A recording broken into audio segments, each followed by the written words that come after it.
Price Lord. Women for ജീസസിൻ്റെ അനുഗ്രഹിക്കപ്പെട്ട ഒരു സെക്ഷനിലേക്ക് ഞങ്ങളുടെ എല്ലാ പ്രിയമുള്ള ഒരു പ്രാവശ്യം വെൽക്കം ചെയ്യാണ്. വളരെ അനുഗ്രഹിക്കപ്പെട്ട ഒരു സാക്ഷ്യം നമ്മൾ ഒന്നിച്ച് കേൾക്കാൻ പോവുകയാണ്. അതിനു മുന്നേ നമുക്ക് പ്രാർത്ഥിച്ച് ആരംഭിക്കാം. നമുക്ക് ചേർന്ന് പ്രാർത്ഥിക്കാം. പരിശുദ്ധ പിതാവേ, അനുഗ്രഹീതമാകുന്ന ഈ നല്ല സമയത്തിനായ സ്തോത്രം. അപ്പോൾ അവിടുത്തെ സന്നിധിയിലേക്ക് ഞങ്ങൾക്കൊന്നിച്ച് അടുത്ത് വരുവാൻ കൊണ്ട് അവിടുന്ന് ചെയ്ത നല്ല സാവകാശത്തിനായി സ്തോത്രം ചെയ്യുന്ന കർത്താവേ, പ്രത്യേകമായ കർത്താവേ, ഞങ്ങളുടെ നടുവിലേക്ക് അവിടുന്ന് കൂട്ടിക്കൊണ്ടുവന്നിരിക്കുന്ന അവിടുത്തെ മകൾക്കായി ഞങ്ങൾ അങ്ങനെ സ്തുതിക്കുന്നു. തൻ്റെ ജീവിതാനുഭവങ്ങൾ ഞങ്ങൾക്ക് വലിയ ആത്മീയ ബലത്തിന് കാരണമായി തീരുവാൻ പോകുന്നത് കൊണ്ട് സ്തോത്രം. ഞങ്ങളെല്ലാം സമർപ്പിക്കുകയാണ്. ഞങ്ങളുടെ കുറവശങ്ങൾ ക്ഷമിച്ച് ദൈവമഹത്വം ഞങ്ങളോട് വെളിപ്പെടണം. പരിശുദ്ധാത്മാവിൻ്റെ സാന്നിധ്യം ഈ വീഡിയോ കാണുന്ന ഓരോന്നിൻ്റെ മക്കളും അനുഭവിക്കുകയാണ്. പിന്നെ ഞങ്ങളങ്ങനെ സ്തുതിക്കുന്ന കർത്താവെ, പ്രാർത്ഥിച്ചാരംഭിക്കുന്ന ഈ സമയം മുതൽ ഞങ്ങളുടെ ആശീർവാദ പ്രാർത്ഥന വരെ പ്രത്യേക സാന്നിധ്യം ഉണ്ടാകണം. സിസ്റ്റർ നെറ്റ്വർക്ക് എല്ലാം കരങ്ങളിലേക്ക് ഏൽപ്പിച്ച് പ്രാർത്ഥിക്കുന്നു. അനുഗ്രഹിച്ചാട്ടുവാൻ കാര്യങ്ങളെ ചെയ്യാൻ പോകുന്ന കൃപയ്ക്കായി സ്തോത്രം. സകല മാനവും സകല മഹത്വവും ഞങ്ങളവിടുത്തെ കർപ്പിക്കുന്ന യേശു മൂലം താഴ്മയായി ചോദിക്കുന്നു. കേൾക്കുമാറാകണമേ. അമേൻ, അമേൻ, അമേൻ. സ്തോത്രം. നമ്മളെല്ലാവരും ഒത്തിരി കേൾക്കാൻ ആഗ്രഹിക്കുകയും കേൾക്കുമ്പോൾ വളരെ സന്തോഷം തോന്നുന്നതാണ് യുവതലമുറയുടെ സാക്ഷ്യം. ഇന്ന് നമ്മളോടൊപ്പം ജോയിൻ ചെയ്തിരിക്കുന്നത് പ്രിയയാണ്, കാനഡയിൽ നിന്ന്. പ്രിയ മോളെ സ്നേഹത്തോടെ നമ്മുടെ പ്രോഗ്രാമിലേക്ക് വെൽക്കം ചെയ്യുന്നു. പ്രൈസ് ലോർഡ് മോളെ. ഒത്തിരി സന്തോഷമുണ്ട് മോളെ നമ്മുടെ ലൈവിലേക്ക് ലഭിച്ചതിൽ. ദൈവം ധാരാളം അനുഗ്രഹിക്കട്ടെ. എവിടെ നിന്നാണ് ജോയിൻ ചെയ്തിരിക്കുന്നത്? ഞാനിപ്പോ കാനഡയിലെ നോർത്ത് യോർക്ക് എന്ന് പറഞ്ഞ സ്ഥലത്താണ്. Okay, Toronto, greater Toronto. Okay okay okay. അന്നേരം നമുക്കൊന്ന് പരിചയപ്പെടാം. നാട്ടിലെവിടെ, പേരൻസിനെ പറ്റി, മോടെ ഫാമിലിയെ പറ്റി എല്ലാം ഒന്ന് പറയാം. നാട്ടില് ഞാൻ എറണാകുളം കോതമംഗലത്താണ്. എന്റെ മാതാപിതാക്കളൊക്കെ യാക്കോബ് വിശ്വാസത്തിലായിരിക്കുന്നു. ഞാൻ മാത്രമാണ് വിശ്വാസത്തിലുള്ളത്. ശരി. പാസ്റ്ററാണ് നമ്പർ തന്നല്ലേ? പ്രിയ ഒക്കെ കൂടി നിൽക്കുന്ന ചർച്ചിന്റെ പാസ്റ്ററാണോ? അദ്ദേഹം ആക്ച്വലി ഞങ്ങളുടെ കൂടെ ആയിരുന്നു. പക്ഷെ ഇപ്പൊ വീടൊക്കെ വാങ്ങിച്ച് വേറൊരു സ്ഥലത്തേക്ക് മൂവ് ആയി. അപ്പൊ അങ്ങനെ, പക്ഷെങ്കിലും ഞാനിവിടെ വന്ന സമയം തൊട്ട് എന്റെ എല്ലാ കാര്യങ്ങളൊക്കെ നേരിട്ട് കണ്ടിട്ടുള്ളത് കൊണ്ട് അങ്ങളിങ്ങനെ നമ്പർ കൊടുത്തതാണ്. പക്ഷെ എന്നെ വിളിച്ചിങ്ങനെ പറഞ്ഞു. ഞാൻ ആദ്യം ഒന്ന് ഷോക്കായി. ഞാനൊട്ടും പ്രതീക്ഷിക്കുന്നില്ല. ദൈവം കൊണ്ടുവന്നു. ആമേൻ. ശരി, പാസ്റ്റർ പേരൊന്ന് മെൻഷൻ ചെയ്തേ. പാസ്റ്റർ, അദ്ദേഹത്തിന്റെ പേര് ബെഹനാൻ എന്നാണ്. പിന്നെ ആന്റി അങ്കിളും അവര് ദൈവവേലയിലായിരിക്കുന്നു. ആരെയും ദൈവം ധാരാളമായിട്ട് ഉപയോഗിക്കട്ടെ. ആമേൻ. ദൈവത്തിന് സ്തോത്രം. ബെഹനാൻ പാസ്റ്ററോടുള്ള നന്ദി ഞങ്ങൾ ഈ സമയത്ത് പറയുകയാണ്. ഇങ്ങനൊരു അനുഗ്രഹിക്കപ്പെട്ട സാക്ഷ്യത്തിൻ്റെ ലീഡ് തന്നതിൽ. നമ്മുടെ പലപ്പോഴും ആസാദിയുടെ പല പ്രേക്ഷകരും പല പാസ്റ്റേഴ്സുമാണ് നല്ല നല്ല സാക്ഷ്യങ്ങളുടെ ഇൻഫർമേഷൻ നമുക്ക് തരുന്നത്. അങ്ങനെയുള്ള ഒരു വലിയ നമുക്ക് ഏറ്റവും വലിയൊരു സപ്പോർട്ടാണത്. ആസാദിയെ സ്നേഹിക്കുന്ന ദൈവമക്കളെ ഓർത്ത് ദൈവത്തിന് സ്തോത്രം ചെയ്യുന്നു. കുടുംബത്തെക്കുറിച്ചൊക്കെ ഒന്ന് പറയാം കേട്ടോ. കുടുംബത്തെക്കുറിച്ച്, വീട്ടുകാര്യങ്ങൾ, നാട്ടിലെ കാര്യങ്ങളൊക്കെ ഒന്ന് പറഞ്ഞ് തുടങ്ങാം. ഓർത്തഡോക്സ്, യാക്കോബ ഓർത്തഡോക്സ് കുടുംബമായിരുന്നു എന്ന് പറഞ്ഞല്ലേ? യാക്കോബായ. എനിക്കിത് രണ്ടും അങ്ങോട്ടും ഇങ്ങോട്ടും എപ്പെടുത്തിട്ട് കേട്ടോ. നമ്മളീ പെന്തക്കോസ്തിൽ ജനിച്ചു വളർന്നതായതുകൊണ്ടേ എനിക്കിത് രണ്ടും ഒരുപോലെ എനിക്ക് തോന്നിയിട്ടുള്ളത്. ഏകദേശം അങ്ങനെയാണെന്ന് തോന്നുന്നല്ലേ? എനിക്ക് വലിയ കാര്യമായിട്ട് വ്യത്യാസമൊന്നും അറിയത്തില്ല. ഓക്കെ, ശരി. എനിക്കും അത്രയും അറിയത്തില്ല. പോകട്ടെ. ശരി, പിന്നെ പ്രിയയുടെ കുടുംബത്തെ കുറിച്ചൊന്ന് പറയാം മോളെ.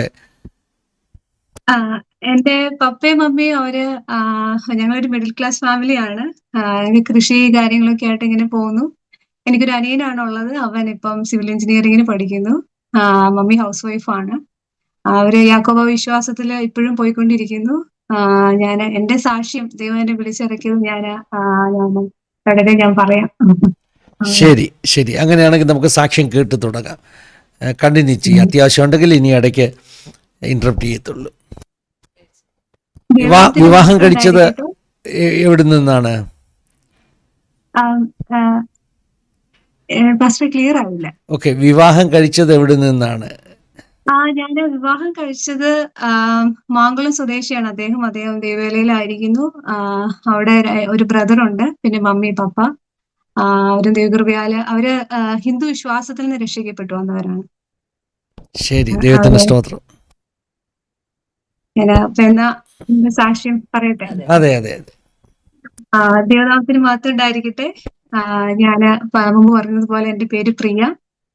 ഞാന് എൻ്റെ മാതാപിതാക്കളെല്ലാം യാക്കോബായ വിശ്വാസത്തിലായിരിക്കുന്നു. ഞാന് ആഹ് ഞാൻ സ്നാനപ്പെട്ട കാര്യത്തെക്കുറിച്ചൊക്കെ ഓർക്കുമ്പോ നിക്കോദിമോസ് കർത്താവിനെ കാണാൻ രാത്രിയില് ഒളിച്ചു ചെന്നതുപോലെ ഞാന് സ്നാനപ്പെട്ടത്. കാരണം എനിക്ക് എൻ്റെ മാതാപിതാക്കളോടോ അല്ലെങ്കിൽ എൻ്റെ വേണ്ടപ്പെട്ടവരോടോ ഒന്നും എനിക്ക് എൻ്റെ കർത്താവിനെ രക്ഷിതാവായി സ്വീകരിച്ചത് എനിക്ക് വിളിച്ചു പറയാൻ എനിക്ക് കഴിഞ്ഞില്ല. എനിക്ക് വേണ്ടതുപോലെ എൻ്റെ ദൈവത്തെ ഉയർത്താൻ എനിക്ക് അന്നേരം പറ്റിയില്ല. പക്ഷേ ദൈവം എനിക്ക് ഇങ്ങനെ ഒരു അവസരം ഒരുക്കി തന്നു. വചനം മത്തായിയുടെ സുവിശേഷം 10:32 വചനം ഇങ്ങനെ പറയുന്നു, മനുഷ്യരുടെ മുമ്പിൽ എന്നെ ഏറ്റുപറയുന്ന ഏവനെയും സ്വർഗസ്ഥനായ എന്റെ പിതാവിന്റെ മുമ്പിൽ ഞാനും ഏറ്റുപറയും.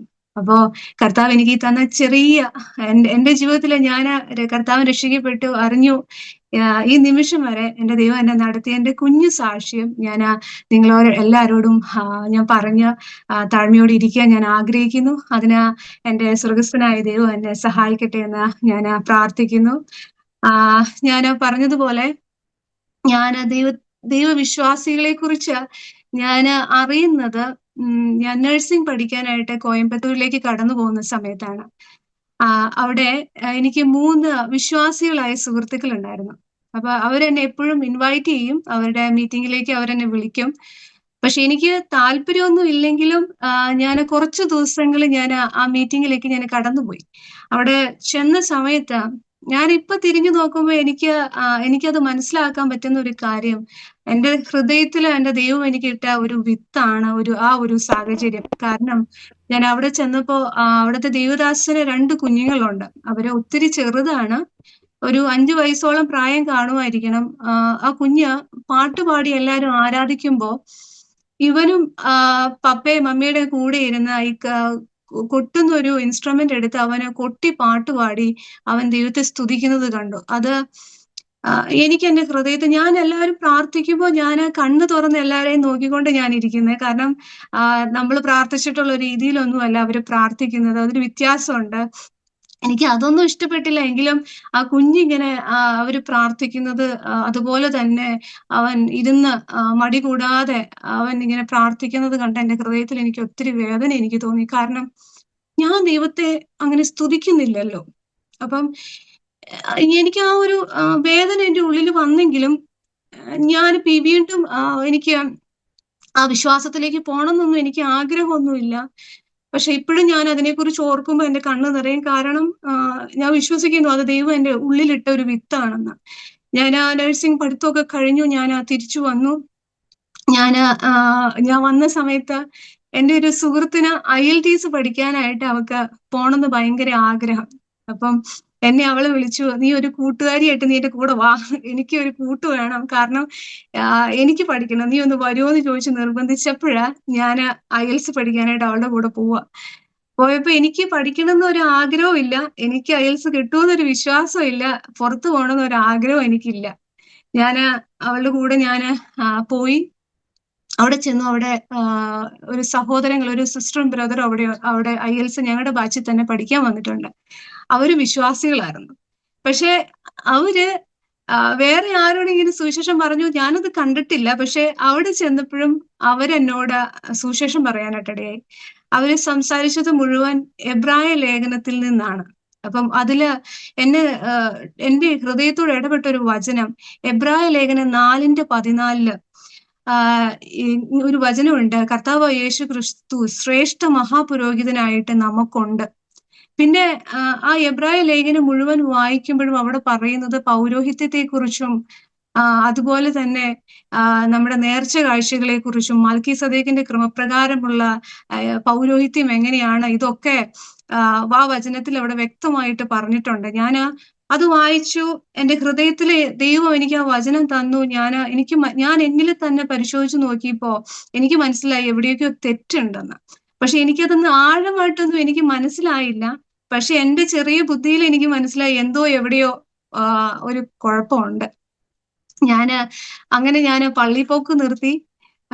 എന്റെ മാതാപിതാക്കൾക്ക് അത് ഭയങ്കര ദേഷ്യമായി. അവര് വഴക്കിട്ടിട്ടുണ്ട്, വഴക്ക് പറഞ്ഞിട്ടുണ്ട്. പക്ഷെ അത് അവരുടെ അറിവില്ലായ്മയും കൊണ്ടാണ്. അതിലൊന്നും എനിക്കൊരു പ്രശ്നവും ഇല്ല. എന്റെ ചെവിയിൽ അതൊട്ട് കേറിയിട്ടും ഇല്ല. അങ്ങനെ ഒരു ദിവസം വീടിന്റെ മുമ്പിൽ നിൽക്കുന്ന സമയത്ത് അവിടെയുള്ള IPC ചർച്ചിലെ ഒരു ദേവദാസനും അവിടുത്തെ ഒരു വിശ്വാസിയും കൂടെ ട്രാക്ട് കൊടുക്കാനായിട്ട് എന്റെ വീടിന്റെ മുമ്പിൽ കൂടെ പോകാനായിട്ട് ഇടയായി. അപ്പം ഇവര് ദേവദാസനാണ് എന്ന് എനിക്ക് മനസ്സിലായപ്പോ എനിക്ക് എന്റെ ഉള്ളിൽ കുറെ ചോദ്യങ്ങളും കുറെ സംശയങ്ങളും കിടപ്പുണ്ട്. അപ്പൊ എനിക്കിത് അറിയാനും ചോദിക്കാനും പറ്റിയ ഒരു മീഡിയം ആയിട്ട് ഞാനിത് മനസ്സിലാക്കി. ഞാൻ ഇവരെ വീട്ടിലേക്ക് ഇൻവൈറ്റ് ചെയ്തു. അവര് വീട്ടിൽ വന്നു. എന്റെ മാതാപിതാക്കൾക്ക് ഇഷ്ടമൊന്നുമല്ല. പക്ഷെ ഞാൻ വിളിച്ചത് കൊണ്ടാണല്ലോ അവര് കയറി വന്നേ. അതുകൊണ്ട് ഞങ്ങള് അവിടെ ഇരുന്ന് കുറെ കാര്യങ്ങളൊക്കെ ചോദിച്ചു. അപ്പൊ എന്റെ കുറെ സംശയങ്ങളൊക്കെ അവര് പറഞ്ഞു തന്നു. അപ്പൊ എനിക്ക് വീണ്ടും വീണ്ടും കൂടുതൽ അറിയണം എന്നൊരു ആഗ്രഹം തോന്നി. അപ്പൊ എനിക്കൊരു ട്രാക്ട് തന്നു അവര്. ഈ ട്രാക്ട് തന്നതിൽ ആ ദേവദാസന്റെ നമ്പർ ഉണ്ടായിരുന്നു. ഞാൻ ആ നമ്പർ വിളിച്ച് ചർച്ച് എവിടെയാന്ന് മനസ്സിലാക്കി. പിറ്റത്തെ സൺഡേ മുതൽ ഞാൻ ചർച്ചിൽ പോകാൻ തുടങ്ങി. അപ്പം ഈ ചർച്ചിൽ പോകുമ്പോ 10 മണിക്കാണ് നമ്മുടെ ചർച്ച് തുടങ്ങുന്നത്. അപ്പം 10 മണിക്ക് യാക്കോബായ വിശ്വാസികള് ചർച്ച് കഴിഞ്ഞ് ഇറങ്ങി വന്ന ടൈമാ. അപ്പം ഈ രണ്ടിനും ഇടയിൽ ഞാൻ എങ്ങനെയെങ്കിലും ഓടി അവിടെ ചെല്ലണം. ഒരു കുടയൊക്കെ എടുത്ത് ആരും കാണാതെ ഞാന് കാരണം നമ്മളെ അറിയുന്ന ആൾക്കാരാ പരിസരത്തൊക്കെ ഉള്ളത്. അപ്പൊ ഞാന് കുടയൊക്കെ മറിച്ച് ഞാന് ഓടിക്കേറിപ്പോവും. അതുപോലെ കുറച്ച് ദിവസം ഞാന് മീറ്റിങ്ങിന് കടന്നുപോയി. ഒരു സെൻട്രൽ കൺവെൻഷൻ ദൈവം വെക്കാനായിട്ട് ഇടയായി. ഞാൻ അന്നാണ് ദൈവശബ്ദം ആദ്യമായിട്ട് കേൾക്കുന്നത്. കാരണം എനിക്ക് സ്നാനത്തെക്കുറിച്ച് അറിയില്ല. കർത്താവിനെ രക്ഷിതാവായി സ്വീകരിക്കുന്നതിനെ കുറിച്ച് എനിക്കൊരു അറിവില്ല. പക്ഷേ ഞാൻ ആ മീറ്റിങ്ങിന് കടന്നു ചെന്നപ്പോ അന്ന് അവിടെ പ്രസംഗിക്കാനായിട്ട് വന്നത് ദേവദാസൻ രാജു പൂവക്കാല പാസ്റ്റർ ആയിരുന്നു. അനുഗ്രഹിക്കപ്പെട്ട വചനം ദേവദാസനിലൂടെ ഞങ്ങൾക്ക് എല്ലാവർക്കും അന്ന് തന്നു. അന്ന് അദ്ദേഹം ഓൾട്ടർ കോൾ കൊടുത്തു. ഓൾട്ടർ കോൾ കൊടുത്തപ്പോ അദ്ദേഹം പറഞ്ഞു, കർത്താവിന്റെ വരവെടുത്തു. ഈ വരവെടുത്തു എന്ന് സ്നാനപ്പെടാൻ ആരെങ്കിലും ഉണ്ടോ എന്ന് ചോദിച്ചപ്പോ എന്റെ ഉള്ളില് ഞാൻ ശബ്ദം കേൾക്കുകയാണ്, പ്രിയ നിനക്കിനി സമയമില്ല, കർത്താവിന്റെ വരവെടുത്തു. ഞാൻ ആ ശബ്ദത്തിന് അപ്പോസ്തലൻ പൗലോസ് പറയുന്നത് പോലെ അപ്പനോടോ അമ്മയോടോ ഒന്നും ചോദിക്കാൻ ഞാൻ നിന്നില്ല. എനിക്ക് ആ ശബ്ദം തന്ന ധൈര്യത്തില് ഞാനങ്ങ് ഇറങ്ങി. പിറ്റേ ദിവസമാണ് സ്നാനം. അപ്പം ആന്റി എന്നോട് പറഞ്ഞു, മോളെ നിനക്ക് സ്നാനത്തെ കുറിച്ച് വല്ലതും അറിയാമോ? പറഞ്ഞു, എനിക്ക് അറിയില്ല, കാരണം ദൈവശബ്ദം എനിക്കൊരു ശക്തി തന്നു.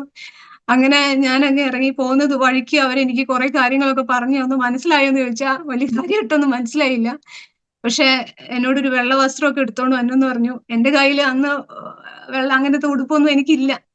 ഞാന് കയ്യിൽ കുറച്ച് വെള്ള കളറൊക്കെ ഉള്ള ഉടുപ്പൊക്കെ എടുത്ത് പിറ്റേ ദിവസം ഞാൻ വീട്ടുകാരറിയാതെ ബാഗിലിട്ട് ഞാൻ പോന്നു. സ്നാനപ്പെട്ടു. തിരിച്ച് കാരണം വീട്ടുകാരോട് പറയാൻ എനിക്ക് ഭയം ഉള്ളത് കൊണ്ട് ഞാൻ മുമ്പ് പറഞ്ഞ പോലെ ഞാൻ നിക്കോദീമോസ് ചെയ്ത പോലെ ആരും കാണാതെയാ സ്നാനപ്പെട്ടത്. പക്ഷെ അവിടെ വന്നു, സ്നാനപ്പെട്ടു. ഇട്ട ഉടുപ്പൊക്കെ ഞാനും ആന്റിയും ഉണക്കാനിട്ടു. തിരിച്ചു പോയപ്പോ ഇട്ട വസ്ത്രം ഇട്ട് തിരിച്ചുപോയി. അങ്ങനെ സ്നാനപ്പെട്ടു. അപ്പോഴും ഞാൻ പൂർണ്ണമായി ഞാൻ ഒരു വലിയ സെയിന്റ് ആയിന്ന് ഞാൻ പറയല്ല. എന്നിലും ബലഹീനകൾ അന്നും ഉണ്ട്. പക്ഷെ ദൈവത്തെ അറിയാൻ, ദൈവശബ്ദം കേൾക്കാൻ ദൈവം അവിടെ ഇടയാക്കി.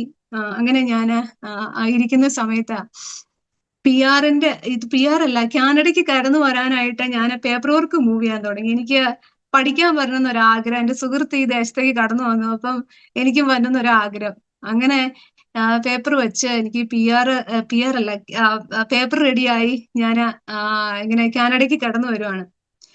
എല്ലാവരും പറഞ്ഞ പോലെ മരുഭൂമി യാത്ര എന്ന് പറഞ്ഞത് എന്റെ ഈ കാനഡയിലെ മഞ്ഞ് വീഴുന്ന ദേശത്തായിരുന്നു. ഞാന് ഈ ദേശത്തേക്ക് കടന്നു വന്നു. ഇവിടെ വന്നു കഴിഞ്ഞപ്പോ തൊട്ട് എന്റെ ജീവിതത്തിൽ പല ബുദ്ധിമുട്ടുകളും തുടങ്ങി. ഞാൻ വിചാരിച്ച ഒരു കാനഡ ജീവിതമല്ല ഇവിടെ. കാരണം നമ്മൾ നാട്ടിൽ നിന്ന് വരുമ്പോ കാനഡ അങ്ങനെയാണെന്നൊക്കെ പലരും പറയണ കേട്ടിട്ടാണ് ഞാൻ ഈ ദേശത്തേക്ക് കയറി വന്നത്. പക്ഷെ ഇവിടെ വന്നു ഒത്തിരി സ്ട്രഗിൾ ആയി. എനിക്ക് ജോലിയൊന്നും മാസങ്ങളോളം എനിക്ക് കിട്ടിയില്ല. പിന്നെ നമുക്ക് അക്കൗണ്ടിൽ ഒരു എമൗണ്ട് നമ്മൾ ഇട്ടിട്ടാണ് ഈ ദേശത്തേക്ക് വരുന്നത്. അപ്പം 1 വർഷം നമുക്ക് ആ പൈസയിൽ നമുക്ക് പിടിച്ചു നിൽക്കാൻ നമുക്ക് പറ്റും. പക്ഷെ ദൈവം എനിക്ക് തന്നത് ഒരു ചർച്ചായിരുന്നു. അടുത്ത് ഞാൻ പോകുന്ന കോളേജിനേക്കാളും എനിക്ക് അടുത്ത് ദൈവം തന്നത് ഒരു ചർച്ചാണ്. അപ്പം എന്റെ ഒരു ആശ്വാസം എനിക്ക് ചർച്ചിലേക്ക് കടന്നു പോവുക, പ്രാർത്ഥിക്കുക, ഇതൊക്കെയാ എനിക്ക് അന്നേരം കിട്ടുന്ന ഒരു ആശ്വാസം എന്ന് പറയുന്നത്. ജോലിയൊന്നും ആവുന്നില്ല. ആദ്യ സെമസ്റ്റർ ഫീസ് അടച്ചിട്ടാണ് വന്നത്. സെക്കൻഡ് സെമസ്റ്റർ നമുക്ക് ഒരു ഇൻസ്റ്റാൾമെന്റ് ഒക്കെ ആയിട്ട് അടയ്ക്കാനായിട്ട് വഴി കിട്ടി. അപ്പോഴേക്കും കോവിഡ് ഒക്കെ വന്നു. പിന്നെ തേർഡ് സെമസ്റ്റർ പഠിക്കാനായിട്ട് നമ്മുടെ കയ്യിൽ പൈസ ഇല്ല. അപ്പൊ ഒരു 4 മാസം ബ്രേക്ക് ഉണ്ട്. ആ ബ്രേക്കിൽ ജോലി കിട്ടും, ഫുൾ ടൈം വർക്ക് ചെയ്യാന്ന് വിചാരിച്ചു. വേണ്ട, ജോലിയൊന്നും കിട്ടിയില്ല. പിന്നെ ഞാൻ എന്റെ പൊട്ട ബുദ്ധിയിൽ ചിന്തിച്ചു അന്ന് ഒരു 4 മാസം കൂടെ ബ്രേക്ക് എടുക്കാം. 4 മാസം ബ്രേക്ക് എടുത്തപ്പോഴാണ് എനിക്ക് മനസ്സിലായത് അങ്ങനെ എടുക്കാൻ പാടില്ല. അത് എടുത്തു കഴിഞ്ഞാൽ നമുക്ക് ഇനി സെപ്റ്റംബർ ഇൻടേക്കിലെ പിന്നെ അടുത്ത സെപ്റ്റംബർ വരെ ഞാൻ വെയിറ്റ് ചെയ്യണം എന്റെ അടുത്ത സെമസ്റ്ററിലേക്ക് കയറണമെങ്കിൽ. അപ്പൊ അതൊരു ലോങ് ഗ്യാപ്പ് ആയിപ്പോയി. 2 വർഷത്തെ സ്റ്റഡി പെർമിറ്റ് ആണ് എനിക്ക് കിട്ടിയിരിക്കുന്നത്. അപ്പം ഈ ബ്രേക്ക് ഒക്കെ കഴിഞ്ഞ് ഞാൻ സെപ്റ്റംബറിൽ കയറണമെങ്കിൽ അപ്പോഴേക്കും അതങ്ങ് കഴിയും. അപ്പൊ എനിക്ക് ആകെ നിരാശയായി. ജോലി കിട്ടുന്നില്ല, ഒന്നും നടക്കുന്നില്ല. വീട്ടുകാരുടെ മുമ്പില് അവരോട് എനിക്കൊരു മറുപടി പറയാനില്ല. ആ സുഹൃത്തുക്കൾ ചോദിക്കുമ്പോഴും എല്ലാവരും ചോദിക്കുമ്പോഴും എനിക്ക് ആകെ നിരാശയായി. അവിടെ എന്റെ ഹൃദയത്തിൽ പിശാച് പല ചിന്തകളും കൊണ്ടുപോയിട്ടോ എനിക്ക് പിന്നെ ജീവിക്കണം എന്നൊരു താല്പര്യം ഇല്ലാണ്ടായി. കാരണം എനിക്ക് അന്നേരത്തെ ഒരു ദിവസം 1000 ദിവസം പോലെ എന്ന് പറയുന്ന പോലെ നീങ്ങുന്നില്ല. ഭയങ്കര സ്ട്രഗിള്. നമുക്ക് വീട്ടിൽ പറയാൻ പറ്റത്തില്ല, വീട്ടുകാർക്ക് പറഞ്ഞാൽ മനസ്സിലാവത്തില്ല. കാരണം അവർക്കുള്ളത് അവര് തന്ന ലോൺ എടുത്താണ് നമ്മൾ ഇങ്ങോട്ട് കയറി വരുന്നത്. അപ്പം അതൊരു ഓവർ ബേർഡൻ ആയി. ഞാന് എന്റെ മനസ്സിലെ ചിന്ത, ദൈവമേ ഞാൻ ഈ നടന്നു പോകുന്ന മുമ്പ് എന്നെ ഒന്ന് വണ്ടി ഇടിച്ചായിരുന്നെങ്കിൽ അല്ലെങ്കിൽ അങ്ങനെയൊക്കെ ചിന്തകളൊക്കെ മനസ്സിൽ കയറി. ഞാൻ എന്റെ കയ്യിലുള്ള കുറെ ഗുളികകളൊക്കെ എടുത്ത് ഒരു ദിവസം ഞാൻ മരിക്കാനായിട്ട് നിന്നു. അന്നാ ഞാൻ ജീവിതത്തിന്റെ അടുത്ത ശബ്ദം ഞാൻ കേൾക്കുന്നത്. ഞാൻ മരിക്കാൻ നിന്നപ്പോ നമുക്കറിയാം, ബൈബിള് തുറക്കുമ്പോ 2 പുറം കിട്ടും. അതില് ഒത്തിരി സെന്റൻസ് ഫോം ചെയ്തിട്ടുണ്ട്, ഒത്തിരി സെന്റൻസ് ഉണ്ട്. പക്ഷെ ദൈവം എന്നെ കാണിച്ചു തന്നത്, എന്നെ ദൈവം തുറന്നപ്പോ എനിക്ക് കിട്ടിയത് റോമാലേഖനം 8:6. അതിൽ പറയുന്നത്, ജഡത്തിന്റെ ചിന്ത മരണം, ആത്മാവിന്റെ ചിന്തയോ ജീവനും സമാധാനവും തന്നെ. അപ്പൊ ഞാന് മരിക്കാൻ നിന്നപ്പോ എന്നെ ദൈവം കാണിച്ച വചനല്ലോ ജഡത്തിന്റെ ചിന്ത മരണം. അപ്പൊ ഞാന് എന്റെ ഉള്ളില് എന്നോട് ദൈവം ചോദിക്കുക, പ്രിയ നീ മരിക്കുന്നത് എനിക്ക് വേണ്ടിട്ടോ ലോകത്തിന് വേണ്ടിട്ടോ? എന്റെ ബുദ്ധി ദൈവം തുറന്നു. ഞാൻ ചിന്തിച്ചു, ശരിയാണല്ലോ, ഈ ലോകത്തില് മറ്റുള്ളവർ എന്നെ എങ്ങനെ കാണും, അല്ലെങ്കിൽ ഞാൻ എന്തായി തീരും, അല്ലെങ്കിൽ എന്റെ അങ്ങനത്തെ ചിന്തകളാണല്ലോ ദൈവം എന്നെ മരിക്കാനായിട്ട് എന്നെ പ്രേരിപ്പിക്കുന്നത്. അല്ലാതെ ഞാൻ ദൈവത്തിന് വേണ്ടിയിട്ടല്ലോ ഞാൻ മരിക്കുന്നത്. അങ്ങനെ ദൈവം എന്റെ ഹൃദയത്തിൽ നിന്ന് ആത്മഹത്യ ചിന്ത അന്ന് എന്റെ ദൈവം എന്റെ ഉള്ളത്തിൽ നിന്ന് എടുത്തു മാറ്റി. അങ്ങനെ ഇത് കിട്ടിയപ്പോ തൊട്ട് എനിക്ക് ഭയങ്കരമായിട്ട് വചനം വായിക്കണം, അല്ലെങ്കിൽ കൂടുതൽ ഞാൻ ആയിരിക്കുന്ന ആ സിറ്റുവേഷനിൽ കൂടുതൽ പ്രാർത്ഥിക്കണം, ആരാധിക്കണം എന്നുള്ളൊരു ആഗ്രഹം എന്റെ ദൈവം എനിക്ക് എന്റെ ഉള്ളത്തിൽ തന്നു. ഞാന് കൂടുതൽ മെസ്സേജുകൾ കേൾക്കാൻ തുടങ്ങി.